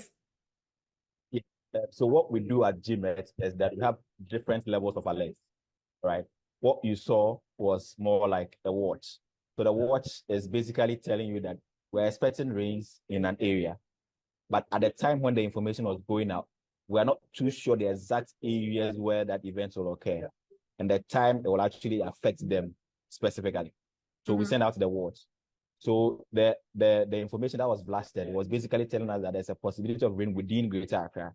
But we didn't specify the exact areas within Greater Accra where that rain is expected, because at that time you cannot tell specifically where it will actually occur. And in actual fact, it actually rained in parts of Accra today. And some areas around Abokobi, even around Tema, those areas all had rainfall today. There were slight showers around Kokomlemle Joy, around our area, slight showers in the morning. Yes. So what we do is that we go beyond that kind of watch and even send out impact-based forecast. And impact-based forecast is moving from what the weather will be to what the weather will do. So instead of telling you that we are expecting rainfall in Accra, we'll rather give you a map that tells you the impact that rain will have over every area within Accra. So if you pick any of our forecasts, if you're on our WhatsApp platforms, you see that we have some colors on the map. There's green, there's yellow, there's orange, there's red. Yeah. Once you see green, what it means is that we are expecting a very low risk. So even if it rains, your risk is low. So you don't have to be worried about that kind of weather events. If you're seeing yellow, then your risk is increasing. The rain can pose some minor disruptions to your activities. Once you see orange, then it means your risk has increased. Now there's some major disruptions to activities that is expected. But if it becomes red, then we are saying that in this case, that's the worst case that we are expecting. So if you see red in any area, you need to take action because there's a possibility of flooding or whatever. So in our impact-based forecast, you'll be worried if you see orange or red. But you'll not be too worried if you see green in any area, because green means there's a low risk in that particular area. So we try to use that to make the forecast a bit easier for people to take decisions than just relying on the qualitative description of the weather that it is going to rain. Because it may rain, but the impact will not be what you would expect. And the action that you would take based on the forecast may not merit for the information that you are getting. Okay. All right. We're about to wrap up, but how should ordinary Ghanaians use the weather forecast in their daily use? Because sometimes it's quite cumbersome to understand. I do go on your pages most times to get a grasp of it. Usually it's very cumbersome. So you realize that the normal Ghanaian, and it's not everybody that's actually on social media, it's everybody that uses a smartphone. So what practical steps should they take when they hear of a heavy gospel artist Daddy Lumba? Why? But you know, why not? He's not a gospel artist. But you know, yesterday we started this conversation about fraud in the financial sector. The fact that in the banks it's reducing, but it's increasing in the payment service providers, the electronic payments. Okay, but that's what we do today. Today, I mean, you want to pay, you quickly get onto your phone, payment is made, and that's the end of it. So it's important we know how to deal with these challenges, and we promise we're going to get you to ask all your questions and have Ransford Nanado Jr., who's a certified fraud examiner and professional certified investigator, to join us. And he's in studio with us again this morning. Ransford, good morning. Good morning, Winston and Kojo, and good morning to listeners. We're happy that you've come back. So folks, he's going to be answering all your questions shortly. But first, if you're running a business office or working in the creative industry, listen, it's time to upgrade your print game. Welcome to the future of printing with Konica Minolta, proudly powered by SkySat Technologies. We're talking unmatched performance, whether you need sleek, all-in-one machines, professional systems, or heavy-duty production powerhouses. SkySat has got you covered. Right now, SkySat is giving you an entire year of free servicing on all Konica Minolta machines. That's 12 months of expert maintenance for new and existing customers. Get a live demonstration at their new VIP print center at Pegasus Place, Airport Residential Area. Call 0501 645 180 or 0302 798 829, 0501 645 180, and then 0302 798 829. SkySat Technologies, performance that delivers every time. But you know, going green is not just about saving the planet. It can save you real money. Install solar panels and cut down your power cost. Get an electric vehicle and reduce what you spend getting around. Switch to energy efficient equipment and lower the cost of running your home or business. And the best part, Absa Bank can help you finance all of it. The Absa Green Finance Loan gives you what you need to make it happen. Walk into any Absa branch, ask about the Absa Green Finance Loan today, and say yes to a greener tomorrow. Terms and conditions apply. Absa Bank reminds you to shine your eye to avoid being scammed. Your story matters, Absa. But life can be very loud, and the last thing you need is a phone call about a massive hospital bill. What if you could turn down the volume on life's biggest stresses with just one solution? With Eden Care, all that noise just stops. Eden Care is a dedicated individual and family insurance plan that combines everyday accessibility with the trust and experience of a proven health insurer. Think of it as your personal caregiver. We step in to handle the medical bill so you can breathe easily. When the world gets loud, Eden Care provides a guarding of peace and the best health cover when things get hard. Don't wait for the noise to drown you out. Choose the policy that lets you enjoy real care. Reach out right now at edencare.acacia@myenterprisegroup.io and choose Eden Care today. Eden Care brought to you by Acacia Health. But if you need fuel, make the smart stop at Star Oil, Ghana's largest oil marketing company, because with over 240 stations nationwide, Star Oil gives you high quality fuel, great service, and real value for money. And this is why many Ghanaians are switching to Star Oil. And with a Star card, you can enjoy safe, cashless fueling and easy expense tracking. Wherever you go, choose Star Oil for your quality and affordable fuel. So, Ransford, before we get into everything, yesterday we started this conversation. You ended on what we should do to prevent us from getting defrauded. What should we do to make sure that we're not victims? Thank you very much, Winston. And so yesterday we started off by looking at what we could deduce from the reports. Mm-hmm. And it's very clear that we are moving away from the checks to the digital channels. Therefore, the fraudsters will also move their busy schedules to those channels. What that means is that we need to educate ourselves, customers and the general public, on the risk that comes with the digital channels. About 20 years ago, if you wanted to take money from somebody's bank account, the only way was to break into the bank physically and take it. Today, from any part of the world, you can move money from bank accounts. The same convenience that customers are enjoying, criminals are also beneficiaries. Therefore, the need for us to, equip ourselves on the risk. The same digital channels provide a solution to this risk. Online banking, mobile banking, Momo gives you an opportunity for you to be checking your balance on the go. If you are a customer on any of these platforms, check your balance at minimum 4 times a day. When you wake up, check. Because you see, when fraud is detected early, the possibility of cutting down the losses is high. And the possibility of recovery is even higher. Okay. So the need for you to check your balance and also ensure that you do not allow anybody, whether it is a husband, whether it is a wife, whether it's a relationship officer at the bank, to be the sole person telling you how much you have.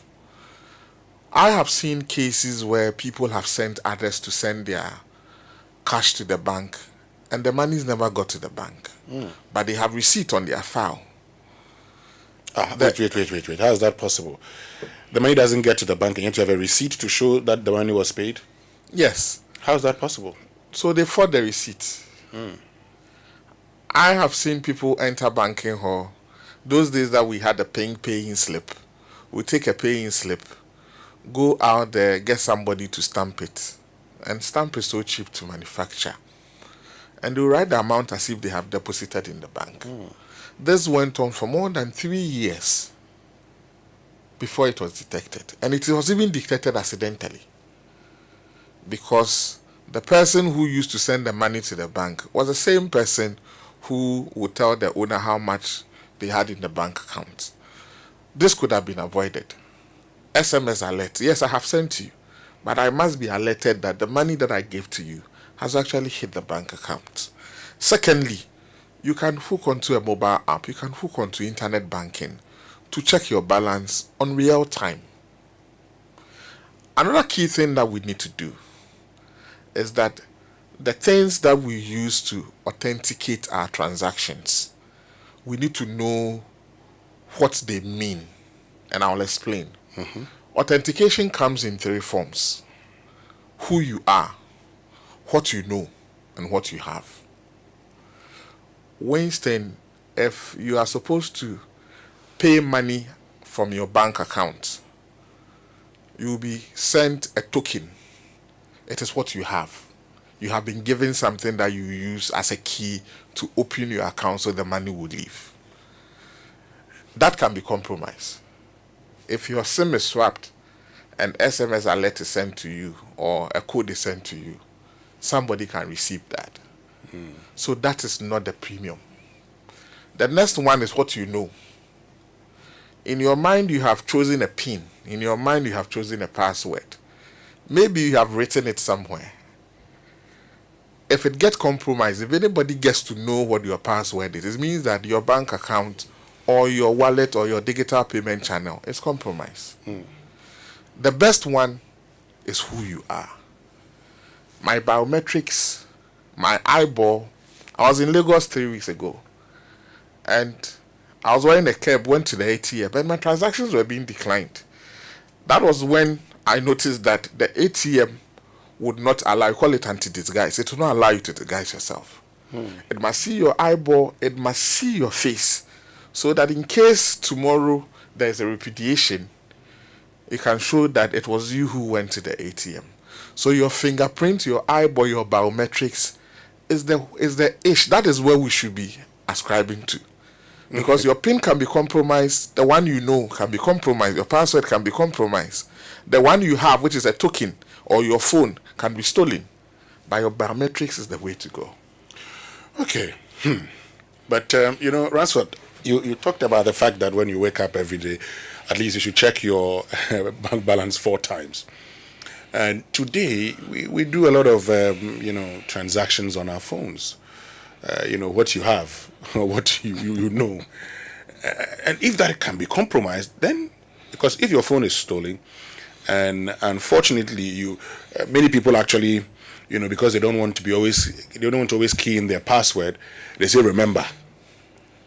So once they put in the, username, the phone automatically remembers the password, and then they move on. So if your phone is stolen, and they get into it, and they go in there, you're finished. Is that in itself advisable? This, remember my PIN, that many of us do. It's dangerous. It's dangerous, and it goes even beyond the phone being stolen. I was in one African country, and I saw something that amazed me. A pensioner would come to the ATM, and before he actually takes money, he would look on the side of the ATM. So I got interested in what was written there. It was his PIN. Yes. An old man. He had written his PIN on the side of the ATM. So I asked him, how come you have, what is the code? So no, I am an old man now. I cannot keep these things in my head. So when I come to this ATM, I live not too far from here. When I come to the ATM, I look at my PIN and I punch. So that level of awareness, some people leave it in the pouch. It is like keeping petrol and fire together. The day your purse is stolen, it is gone. So I would not, recommend that we leave, easy to remember so that you keep your password stored on your phone. It is dangerous.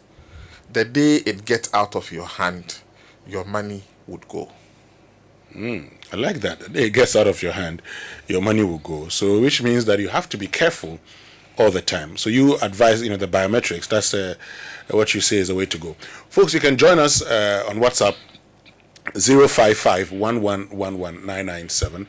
And then also on X, use the hashtag JoySMS. But very soon we'll activate the phone line. Someone just sent us a message, and I want your take on that. It talks about the fact that anytime it says, okay, Winston, there's this bank, always after visiting to either deposit or withdraw money, you will have a call from a strange number wanting to scam me. I suspect an insider at the bank. And this is Daniel Harrison Ado in Hacho, Ransford. So, it's a possibility. I will not sit here and pretend that it has never happened. There has been insiders in institutions like banks who have, instead of protecting customers, they are the people who have connived with outsiders to actually take money from customers' accounts. The same vein, we have seen customers' drivers actually being the people behind the attacks. They are with the drivers, they move with them, and they say, how did anybody get to know that I have gone to the bank? But you came with your driver. There was a time that an old woman received a remittance, got to a facility to withdraw, and somebody had gone to withdraw it already. So she entered the facility with Schnapp and X, Okobodia. When we investigated, it was his own daughter. When they were giving her the code, they told her, she said, I do have a pen natural to her mommy. And she wrote the code. A son who was also eavesdropping also wrote the code. So our investigations revealed that apart from the woman, there were 2 other people who were interested in withdrawing the money. The son, who was in a tertiary institution, and the daughter she asked to write the code down for her. So the daughter went ahead to withdraw money meant for her The mother. son had also gone somewhere, the money was already gone. We saw them keys in the system. So indeed, it is not a one-way approach. I must admit that there are times when some bank staff have actually not lived up to expectation. But we have seen husbands, we have seen wives. I'll tell you one that will shock you. We were monitoring transactions some time ago and we saw withdrawals midnight. So we blocked it.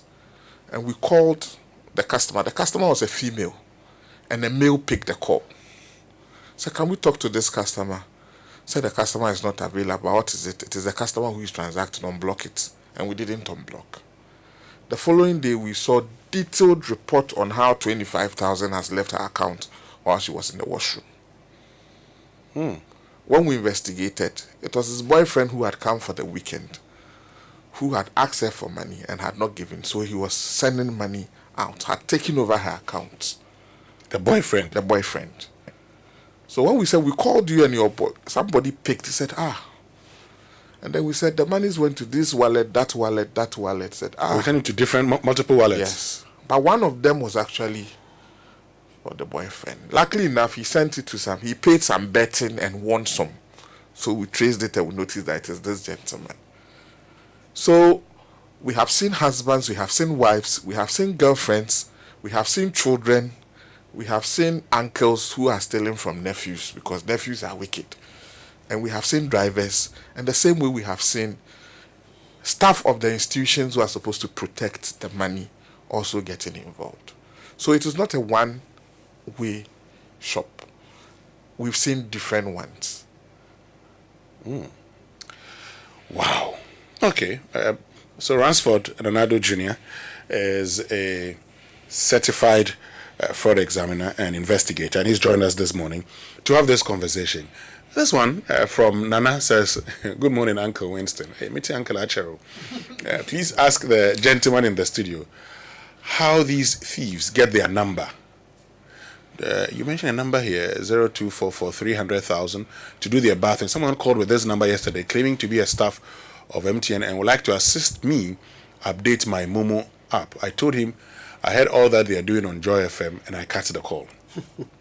But this is supposed to be, when MTN, they say, ask for this number, it's supposed to be their number. But it's also, interesting that the person says they heard on Joy FM that when anybody calls you asking you to assist, you do not assist. But that would take us to the part that, how do they get these numbers? Because sometimes someone sent me, a notification and I saw mobile mohi instead of the money, and then the person follows it up with a call that, oh boss, Pachama send you sikabi na a mistake. So I look at the thing and I do not see mobile money. I see mobile mahi. So immediately I became suspicious. And as has been my response always, call MTN that they should check and make the deduction. If they call me and they say that is the case, they can make the deduction and that'll be it. I'll grant them the chance to do so. And, kept calling, and as they do, they would insult you. But how are they able to do that? Winston, thank you. Yesterday, I spoke about social engineering. I'm going to tell you something that happens very often that we have not paid attention to. At the Joy FM car park, if I walked to a lady and said, I think I have left my phone at home or dropped it in my car, can you call it for me to see whether it is in my car? I have gotten her number. I have tricked her, she didn't know. If you want to get numbers of people, there are thousands of ways that you get numbers. Social engineering is one of them. Cleverly manipulating people for them to fill forms, for them to give away numbers without they knowing that it's going to be used for something fraudulent. Having said that, in this country, harvesting phone numbers is the easiest thing anybody can do. Go to PTA. When you get there, you write your name, you write your phone number, write your email address. What happens to that paper? The next time there's a WhatsApp account takeover, you notice that the list for that PTA meeting is what somebody is using. You go to an office, in this day and age, there's a book for you to write your full name, your phone number. And I go to places and I write Mickey Mouse 0244 9000 9000. People allow me to go. So they are sitting there writing numbers. And what happens if anybody takes that book? It is something we need to have a campaign to stop it. Today you'll be sitting here and you receive lotto numbers from places. Who is getting database from controller or offices as teachers? How did they get to know that I am a teacher? Somebody is having a database and we receive all this information. Okay. You know what we're going to do? We'll go for a quick break. When we return, we'll activate the phone lines and get you to answer all the questions. Still have you on the Super Morning Show, and Ransford Nanado Jr. is joining us. He's a certified fraud examiner and professional certified investigator. We'll be right back. Charlie. Warning. All right. So what we do is that we send out the watch like I spoke about earlier. So this is to guide you on what is expected during the day. So like what we received. Like what you received. So like by 5 a.m. you receive this information for the whole country. When was the last time, apart from before the flood, when was the last time that GMS did that? Okay, so this was actually blasted. It's something that we are piloting now. So I'm sure we'll be seeing it a lot more now. So we're working together with the National Communications Authority on getting warnings through this medium. You know, there are a lot of things that we have to go through before it actually comes to light. So it means it's not something that this is the first time you are trying it. Yes, it's the first time that is actually going out. So it's more like a pilot. So we're now going to, moving forward, this is what is going to happen. So let's communicate to people who are at risk. And it's actually starting in Accra before it expands to the other parts of the country as well. Right? Okay. So by 5 a.m., if you go to our platforms, whether on WhatsApp, so all the other social media platforms, you get an outlook of what is expected for the day, the whole day, in any area. So what you are supposed to do with that is to plan your day with that information. So we tell you that the morning is fair, not so much is expected. In the afternoon, there's probably the possibility of rainfall. So if you are making any plans for the day, you know that when there's a possibility of rainfall will be in the afternoon. And so whatever you do in the afternoon, you have to be ready. But this is a watch. It doesn't specify the exact time when the rain is going to start, when it is going to cease. This one gave a time. It said 4 to 7, in between the hours to 4 to 7 a.m. Yes, I get it. But this was for the whole of Greater Accra. Right? Yeah. And so it wasn't really specific with the exact areas. Okay. But when we send out the weather warnings, what we call the warnings, when we send those ones out, we state when it is going to start, the areas that will be affected. So we'll list them. Let's say Medina, Pokwase, Amasaman. We'll list all those areas in there. Because when the warning is sent, it is when you're actually sure that the event is going to occur and you know the exact area that will be affected before you send a warning out. So that's the difference that we have. The watch is basically to create that awareness for people to know that, well, today there can be rainfall. And so just be on alert. But when the warning is sent, we are specific on the areas that will be affected. When was the last time that you sent a warning out like that? So our warnings, like I was saying, it has not gone out like what we saw in the text message, but it rather goes out on our social media platforms like WhatsApp, X, and all the other social media platforms that we have. Okay. On our website, for instance. In fact, people who follow us on the website, there's a way you can actually subscribe to the warnings. So anytime we compose and publish a warning, you get it in you can either decide to say, take it through your emails. You get it through your email anytime there's a warning sent. There's also another app that global platform like Google Public Alerts, for instance, is picking our warnings. So anytime we send out a warning, it is published on Google Public Alerts. So anybody who uses Google Public Alerts will be able to get that information when it is sent out. And you can see that this morning's rainfall was not published as a warning because the impact was not that high. So it didn't warrant a warning. So it was just like a watch for people to know that within Accra, we'll get some rainfall. But when we are very sure that it is going to affect specific areas, we go out with the warnings. Okay. Now, looking back at last week's floods, especially in Accra, what are the lessons that the public and authorities should take from what transpired? I think the whole thing is that it cuts across everybody. So in GMET, we would have to make sure that our dissemination platforms are expanded so that a lot more people get access to the information that exists. So that, like you said earlier, it's not everybody who is on social media to get the information that we have posted on our social media platforms. And people who are even there, not everybody even understands the information there. People also would see it, but may not even be able to read, write, so they don't get it well. And so we'll have to expand on the ways that we communicate the information to people. And that is why like I was saying, we are working with the National Communications Authority and other ministries like the Interior Ministry to get this information to people who are actually at risk of the weather hazards that we have seen. But aside that, within ourselves as individuals too, we should be very, I don't know how to put it, but we should be very, very, I don't know if I'm really struggling how to describe this whole thing. But it looks like we are not so much interested in weather. We don't really plan our day with weather conditions. For me, I mean, I'm supposed to question, but this is just a suggestion. As just speaking as a normal Ghanaian, not as a journalist here, is that it needs to be simplified. Some of us we work with the weather. We look, especially with our phone, some of the smartphones. When I wake up early in the morning, what wakes me up is my weather.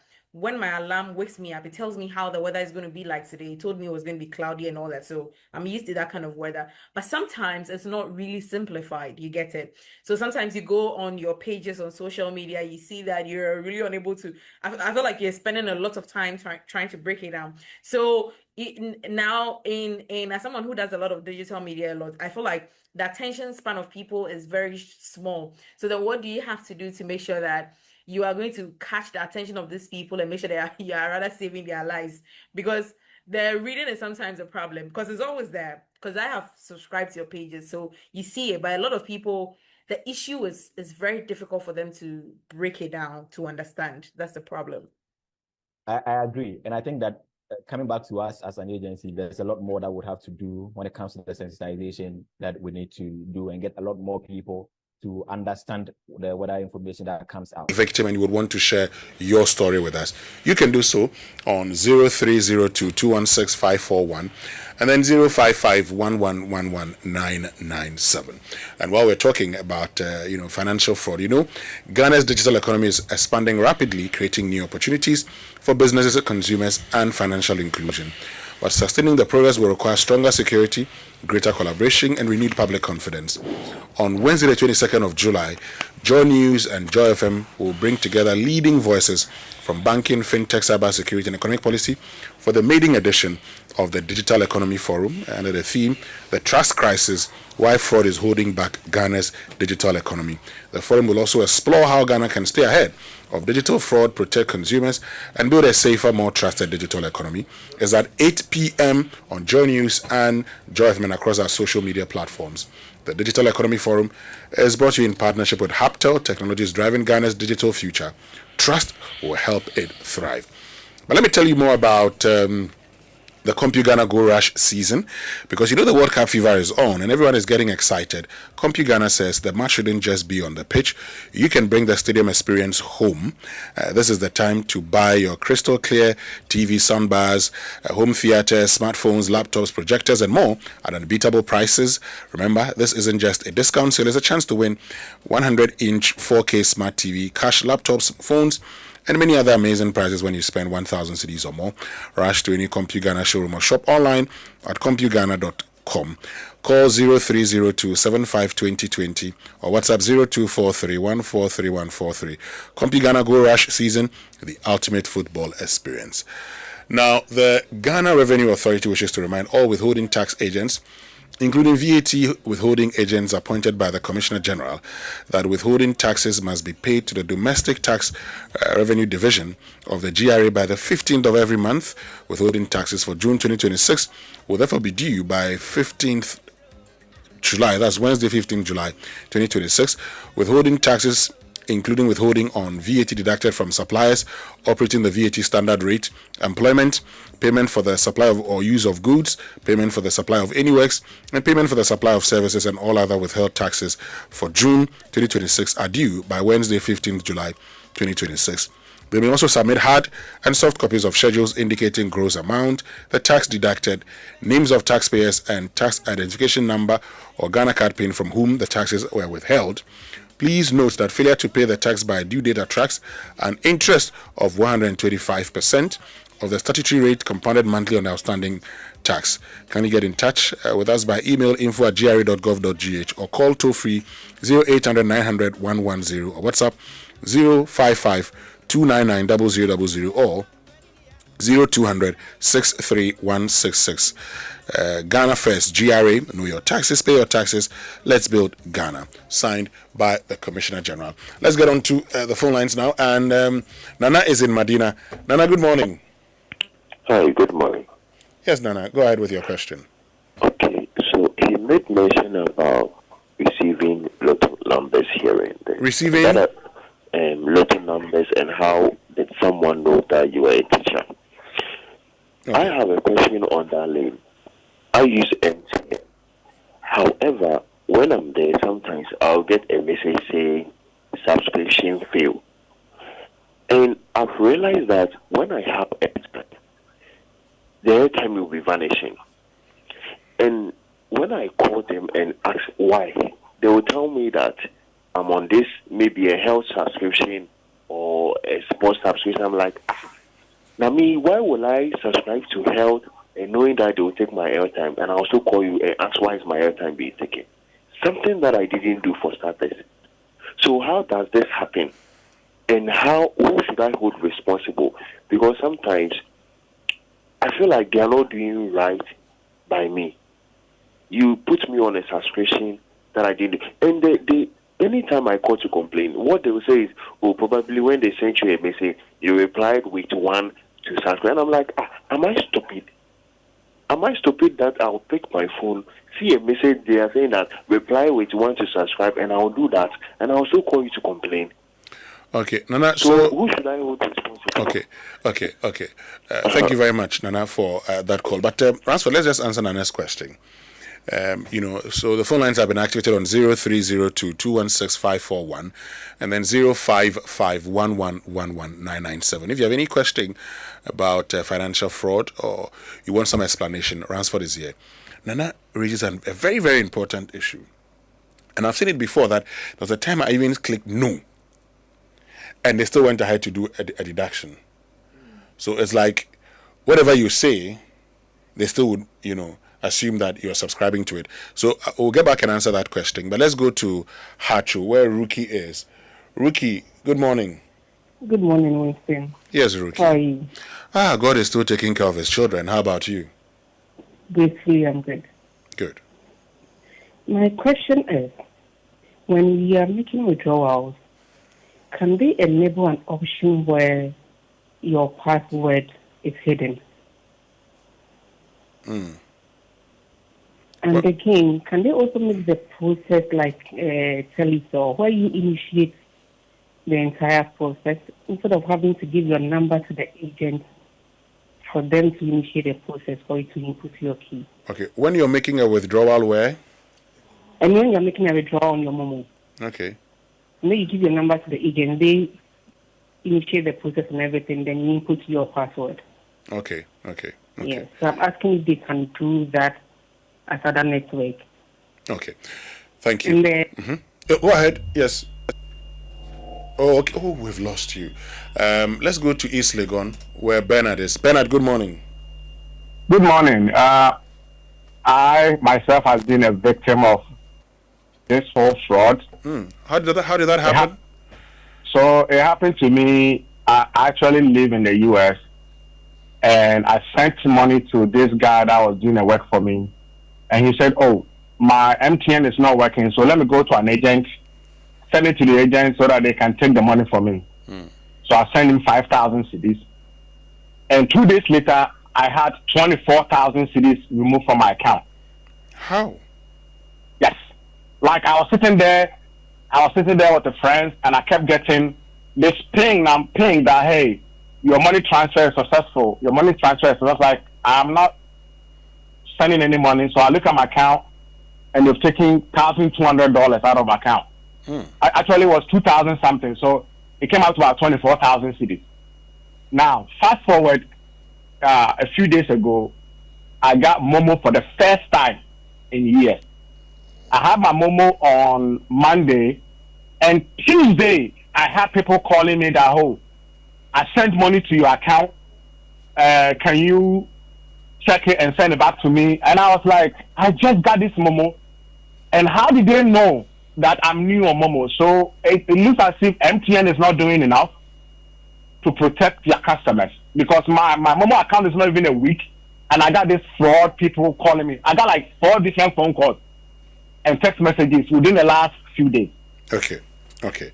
Thank you very much, Bernard. We'll get answers from Ransford. Ajman Joseph, good morning. Marcos, and thank God for keeping you. Yes. There was a lady who was constantly receiving a call that money has been sent into her wallet, and she was prompted to check the account. After checking the account, because of the input of the PIN, they were able to take her 8,000 Ghana cedis. Listen, you were wondering why people are getting people's numbers.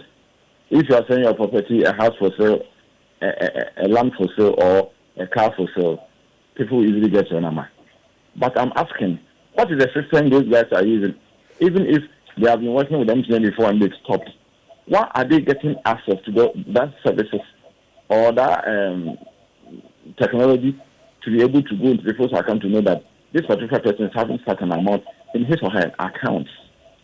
Secondly, when you want to buy data or airtime for another subscriber, when you enter, you see that you have to put the number, but you don't see the name as compared to when you are sending money to other subscriber. So why can't they do it in such that when you are sending money, you see the name, but when you are sending airtime, you have to see the name too. Lastly, sometimes when you receive or send money, you see the person's name.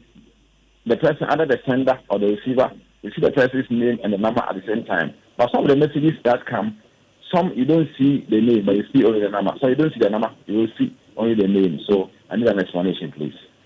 All right, thank you very, very much. You see, the thing is that Ransford is a certified fraud examiner, and I realize that many of you are complaining about a particular network and how things happen. He's not representing any. We're having a general conversation. Soa Yarefa will be our last caller for now. Soa, good morning. Winston. Yes, Soa. Yes. So thank you for this opportunity. Now, Winston, say 2 years ago, I worked for a private company in Winneba, and I got paid for the work that I did. But a few months after I got paid, I went to the bank to withdraw the funds. And when I went, I was told that the money that had been deposited in my account as my salary had been withheld.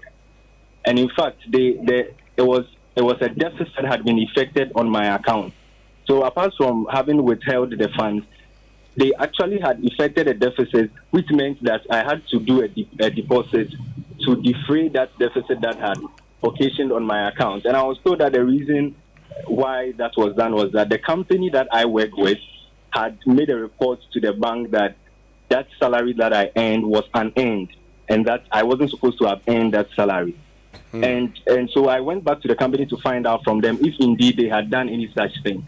And the company told me they hadn't done anything. They had no idea about any such thing. They haven't said that I hadn't earned my salary. So I went back to the bank and asked them, and they were insisting that it was the company. But this is a case where since I started following up on the issue, both the bank and the company have been denying on the fact that I have an unearned salary. The company says it hadn't made any report, but the bank is also telling me that they had the instruction from the company. So I just wanted to find out that, as far as your expert is aware, is it part of the banking standards of Ghana that when somebody receives an amount in his or her account, that amount can be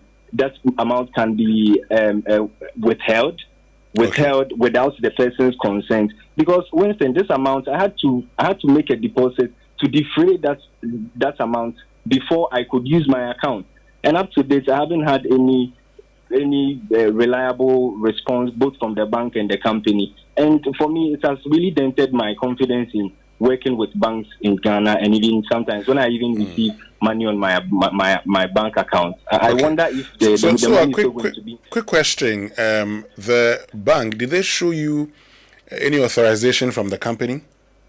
No, they didn't show me any authorization from the company. Okay, so they didn't show me any authorization. It was the front desk staff at the bank who gave me that information. In fact, I insisted that I be given the opportunity to speak to the next manager, say the manager who was a little bit higher in status than the front desk staff, but I wasn't given the opportunity. Have you written to the bank to make a complaint? Mr. Winston, no, I haven't written to them, but having visited them up for the essence of writing to them, in my opinion. You see, so if I have to do that, I'll do that. But having gone to the bank to complain to them, I just expected that it will still make up for the essence of writing a letter. Okay, great. So let's listen to Ransford. Ransford, let's start from Soa. Yes, he makes the case that 2 years ago, he got paid a few months later. They said the money that was deposited was withheld. It was unearned. The company says they haven't done that. The bank says, well, the company asked us to do that, and that's why I asked whether they showed the authorization notes from the company. There's nothing like that. You are familiar with this sector. What's happening here? Okay, so it's a very unfortunate incident, but it's something that I've seen before a couple of times. I'm very sure that this is not a private company. It could be a government agency. Usually when there is audit and the Auditor General writes that these people were not at post, but they were paid this amount, they instruct the banks that reverse these salaries. I've seen that before. I don't have the fine detail, but that is the type that we are very privy to. If it is a private company who has finished paying you and you have worked and has gone back to the bank to say that reverse this, there should be an authority note.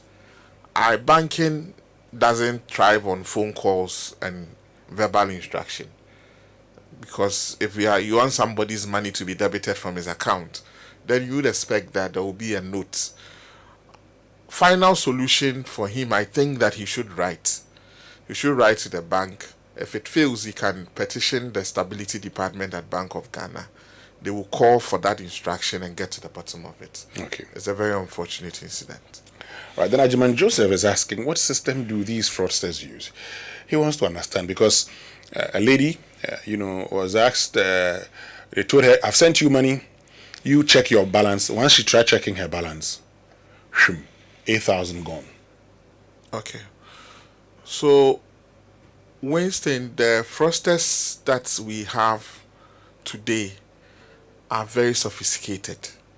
I think one of the biggest challenges that we have as a country is that we keep on underestimating these people and thinking that all of them are some illiterate who are hungry. They have invested in tools. What could have happened is purely a device takeover. Because for them to tell you that I've sent you something, click on it and check your balance. The first thing is that they would have sent you a link for you to click, which has compromised your device. So whatever you were entering as your PIN or password, they are mirroring it in a carbon copy at their end. That is what happens. That is why we keep on saying that if you see links, don't click on them, because if you had clicked on that link first, it means that the administrative privileges of your device has already been compromised. And then they're sending you a message to say that check your balance. Immediately you check your balance, they have mirrored your phone. The PIN that you entered, they have it. Whatever you receive as a message to authenticate, they also see same. Okay. Right? It's more complex than this. I was saying on one of the sister stations yesterday that if you misplace your phone, don't even think of it that it is only your SIM card because your PIN is nowhere.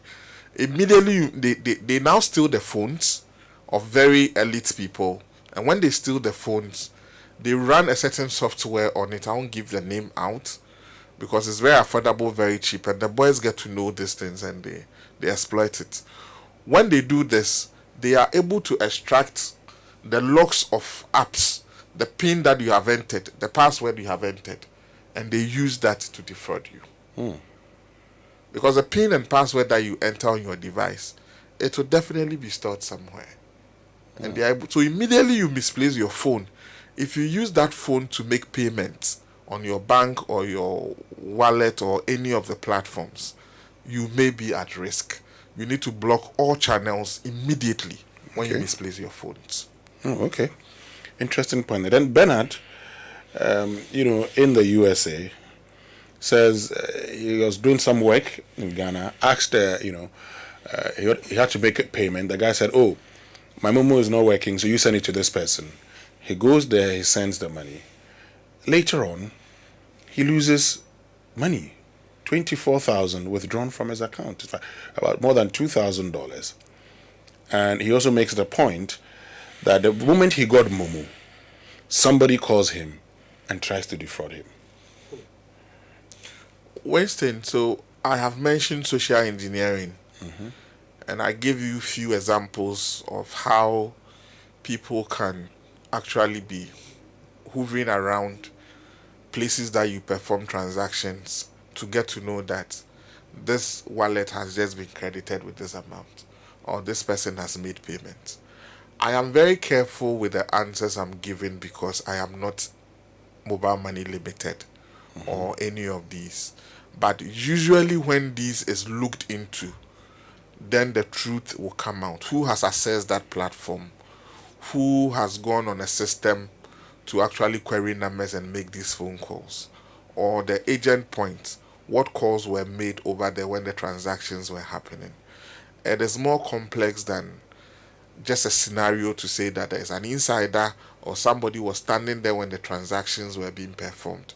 It is only when you have reached out to the telco and they have done the fine details investigation that we can get answers to this. But let me take this opportunity to caution listeners that when you are performing transactions, there are some people who hover around. Sometimes they even sit very close to the agent, and they are just there to spy on who is performing transaction, shoulder serve and get PIN, and the next thing is that they initiate transactions. So we need to be very careful. Okay. Now, Rookie is talking about, when you're making withdrawals, sometimes with Momo, as you key in your password, it can be seen. But that's something, I don't know if you want to answer that. That's something that, Momo FinTech Limited should look at. The fact that you're keying in your password, because you talked about how people could be there and they be spying. As you key in your password, it just comes, it's not like hidden. So, for instance, you type and then you don't see. But this one, you type, you can see it. You see the way I'm laughing?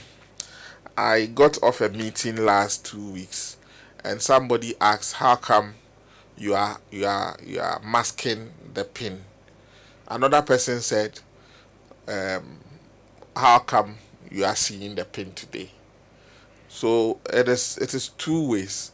There are people who enter pin and their phone, the screen, if you enter 7, it comes at 9.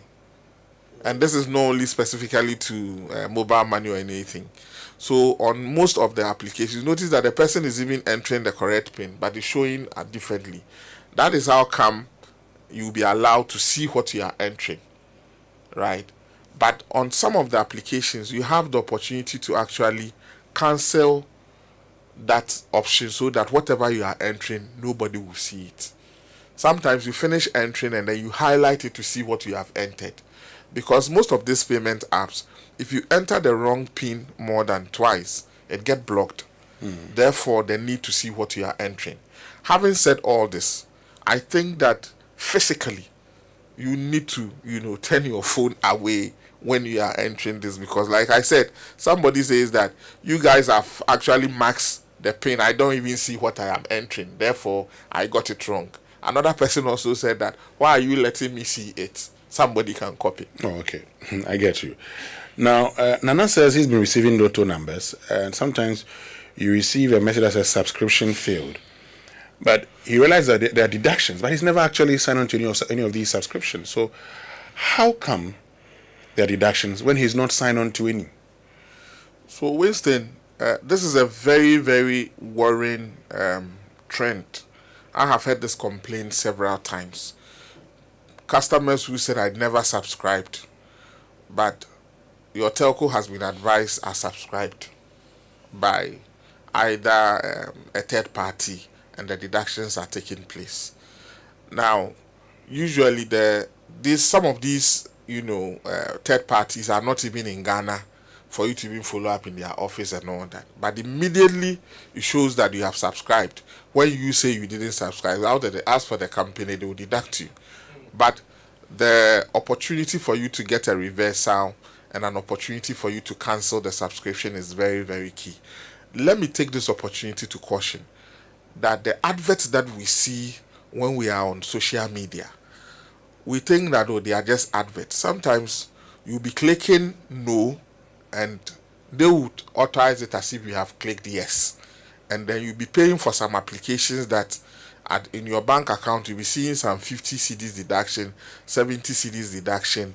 Some of them will come through your airtime and you have no idea. So let's be careful when we are actually on the internet and some of these adverts comes. However, if you have seen such a thing, you can call for a stop of it, or you can unsubscribe. Bransford, I have a question about responsibility. Ultimately, security is a personal responsibility. We must all take care of our own security. But we have entrusted our funds to companies like banks or telcos. And the expectation is that while our funds are with them, these funds will be safe. If, due to the fact that it is possible, somebody breaks their system and takes my funds, how is that still my responsibility? Should I not be, should the telco or the bank not be the one to restore me? Yes, Kojo. So on the surface, the statement you have made is the exact one. And I'm happy you started by saying that there are levels of responsibility. It depends on the particular transaction and how it was initiated and how it was authenticated. I'll give you an example. If this transaction was initiated by somebody, maybe your son or your daughter, and then the OTP was sent to your phone, and he picked your phone to authenticate it, the liability would sit with you as a customer. If you investigate and you find out that a bank staff was actually negligent. And I have seen a situation where a bank staff is issuing a card and he has given somebody's card to another person and there's a withdrawal. Clearly, it is a bank problem and the bank must refund the money. Another situation, in case you even contacted your bank and said that my account is under attack, I have lost 5 cedi, block it. You told them at 9 o'clock and then maybe at 2 o'clock the transaction happened again. Then the bank would also restore you. Where there's a public knowledge that there is a breach of a system and monies have left account, obviously the bank will restore you. In a situation where the fraudsters used you, got to a website, you gave all the details, including your security questions and the provided answers, the liability will come back to you. So like I'm saying, it depends on the particular case that is on the table and what the outcome of the investigation is. Okay, this scenario, bank, somebody calls you, says they are from your bank. They know information about your bank account. Then they use that to swindle you. They ask for your OTP or whatever. And you give the OTP out? Yeah. When this morning you played an advert that your bank would never call you and ask you for your OTP, and you give the OTP out. So I am not an arbitrator, but luckily enough, the regulator, when it becomes very controversial, the regulator steps in and arbitrates on this matter. I have seen instances where they say, okay, because you gave your details out, you are supposed to bear 50% of the loss. Because the bank, there's no evidence that you have educated your customers, or the telco, you have not educated your customers enough, you also pay some of the responsibility. So it depends on the case on the table. Well, Ransford Nanado Jr., thank you so much for joining us this morning. We're very grateful to you. Ransford is a certified fraud examiner and professional certified investigator. Still have you on the Super Morning Show. Stay with us. We'll be right back. There was good and evil. We chose good. Why raise the time of the Most High, ye sons of men? The rich man's wealth is in the city. Yeah. Destruction of the poor is his poverty. Lord, destruction of your soul is vanity.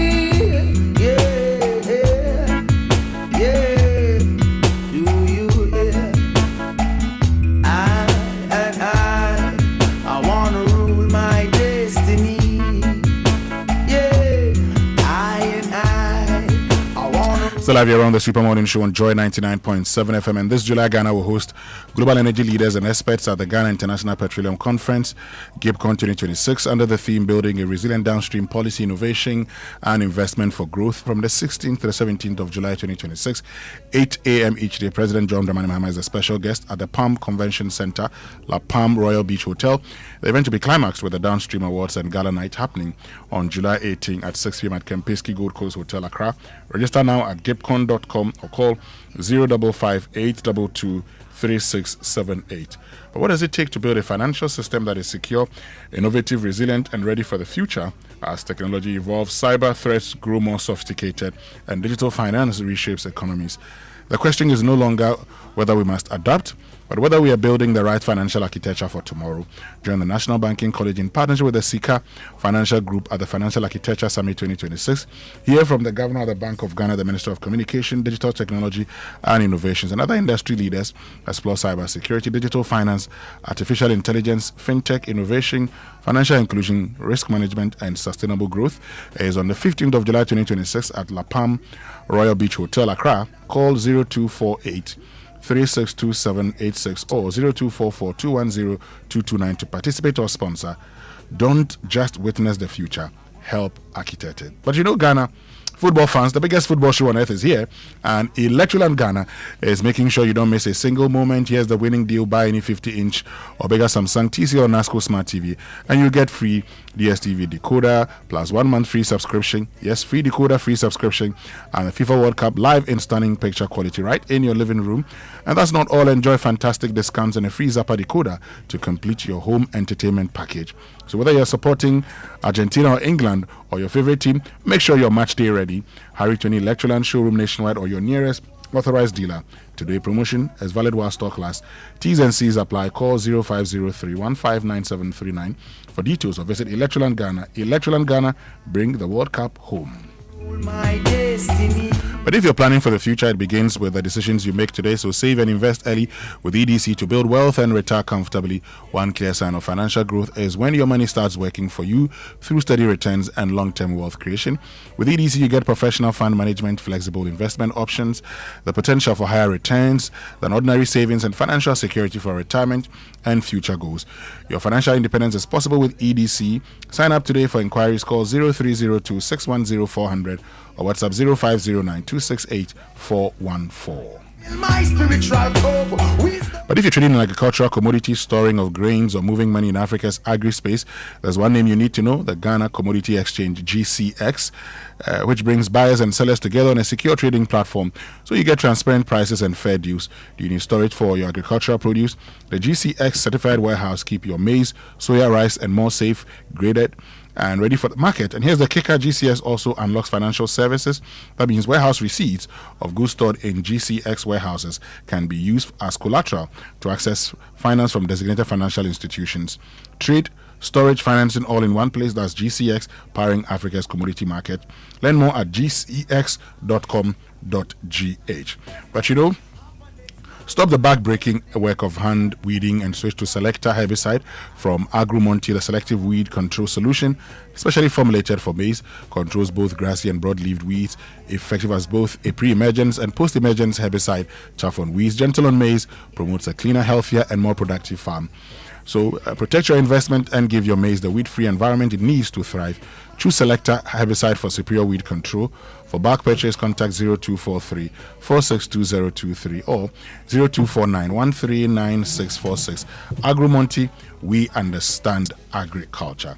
But, you know, Ghana, if you're ready for the biggest football festival on earth, well, Electroland Ghana soccer promotion is officially on with massive discounts, so amazing freebies and big winning opportunities. This World Cup season, bring the stadium right into your living room with stunning smart TVs from Samsung, TCL, and NASCO, starting from just 699 Ghana cedis. Okay, every goal, every save, every celebration in crystal clear picture quality, like your life at the stadium. That's what you get. And that's not all. Upgrade your home with incredible deals on air conditioners, air coolers, refrigerators, as well as chest freezers and washing machines. Okay, small kitchen appliances and so much more from Samsung, TCL, and media. Planning watch parties with family and friends. Okay, this is the perfect time to shop and save big with Electroland. Plus, every purchase gives you the chance to enter the exciting Achede Kese raffle for even bigger rewards. Visit all Electroland Ghana showrooms nationwide and authorized dealer shops across Ghana today, or call 0503-159-739 or 0502-989-894. Visit electrolandgh.com. Electroland Ghana, bring the stadium home. Was brutalizing people every time, but you said nothing. Still live here on the Super Morning Show on Joy 99.7 FM, and let's get to Hacho, where Chado, did I say Hacho? Chado, where Gemma Appiah is currently. We're told the president has been there inspecting how the cleanup exercise is going.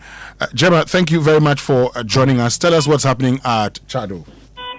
So, Winston, the president is just touring Chado. Chado was one of the affected areas following June 29 downpour. At the time, we're told that 18 children were rescued and several adults. So this is one of the places that got affected by that day's flood. So the president doesn't live too far from this area, Chadupilatu. That's where the cleanup exercise is ongoing. Another part, Chad. So he doesn't live too far from this place, Chado. So he came here, the regional minister as well, the local government minister, several others were here and inspected it. And the president actually rolled up his sleeves and started fetching the sand that had been collected along the drains and put it in a pan, which was later transferred into a big truck for it to be transported away. And that seems to be the practice here. So the difference between this particular sanitation exercise and the others we've had is that after they distill the drains, they actually leave it on the edges of the drains, and then another team will collect it and put it into a bigger truck that was here some few minutes ago, and then it's transported away. So they don't leave it along the drains, so that when it rains again, the water will wash them back into the drains. So that's the difference there. But the president said that he is encouraged by the men who came out to engage in this particular exercise, and he hopes that this is not just a one-day thing. We continue to do it almost every month so that we can distill our drink and get the water to flow. The military, the police, and other security services are also here. They are leading this particular exercise, and you can see them actively going into the drains, scooping out the sand in the mud, allowing the water. So if you look into the drains now, you can see that even though it's very muddy, the water is flowing more freely than it was several days ago. Winston.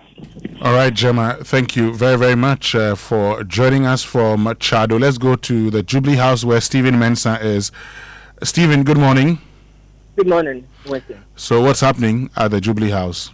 Well, Winston, here at the Jubilee House, the exercise is kindly underway. In fact, we've been here for quite some time, and we've seen some of the government officials and staff of the presidency all engaged in the exercise. The vice president, in fact, was here some minutes ago, and she's been engaging in the exercise, and she's been telling us about and urging Ghanaians to avoid littering the environment. And she's been calling for some intensive education on the part of Ghanaians on the need for responsible disposal of waste. We've already been we were here at the Nungwa market where she, together with some other ministers, went around and were engaging in the exercise. When we got to the Nungwa market, in fact, we saw a number of these traders already engaging in the exercise way earlier before we had got there. We've seen some of them clad in the apparatus, the necessary gear needed for the desilting exercise.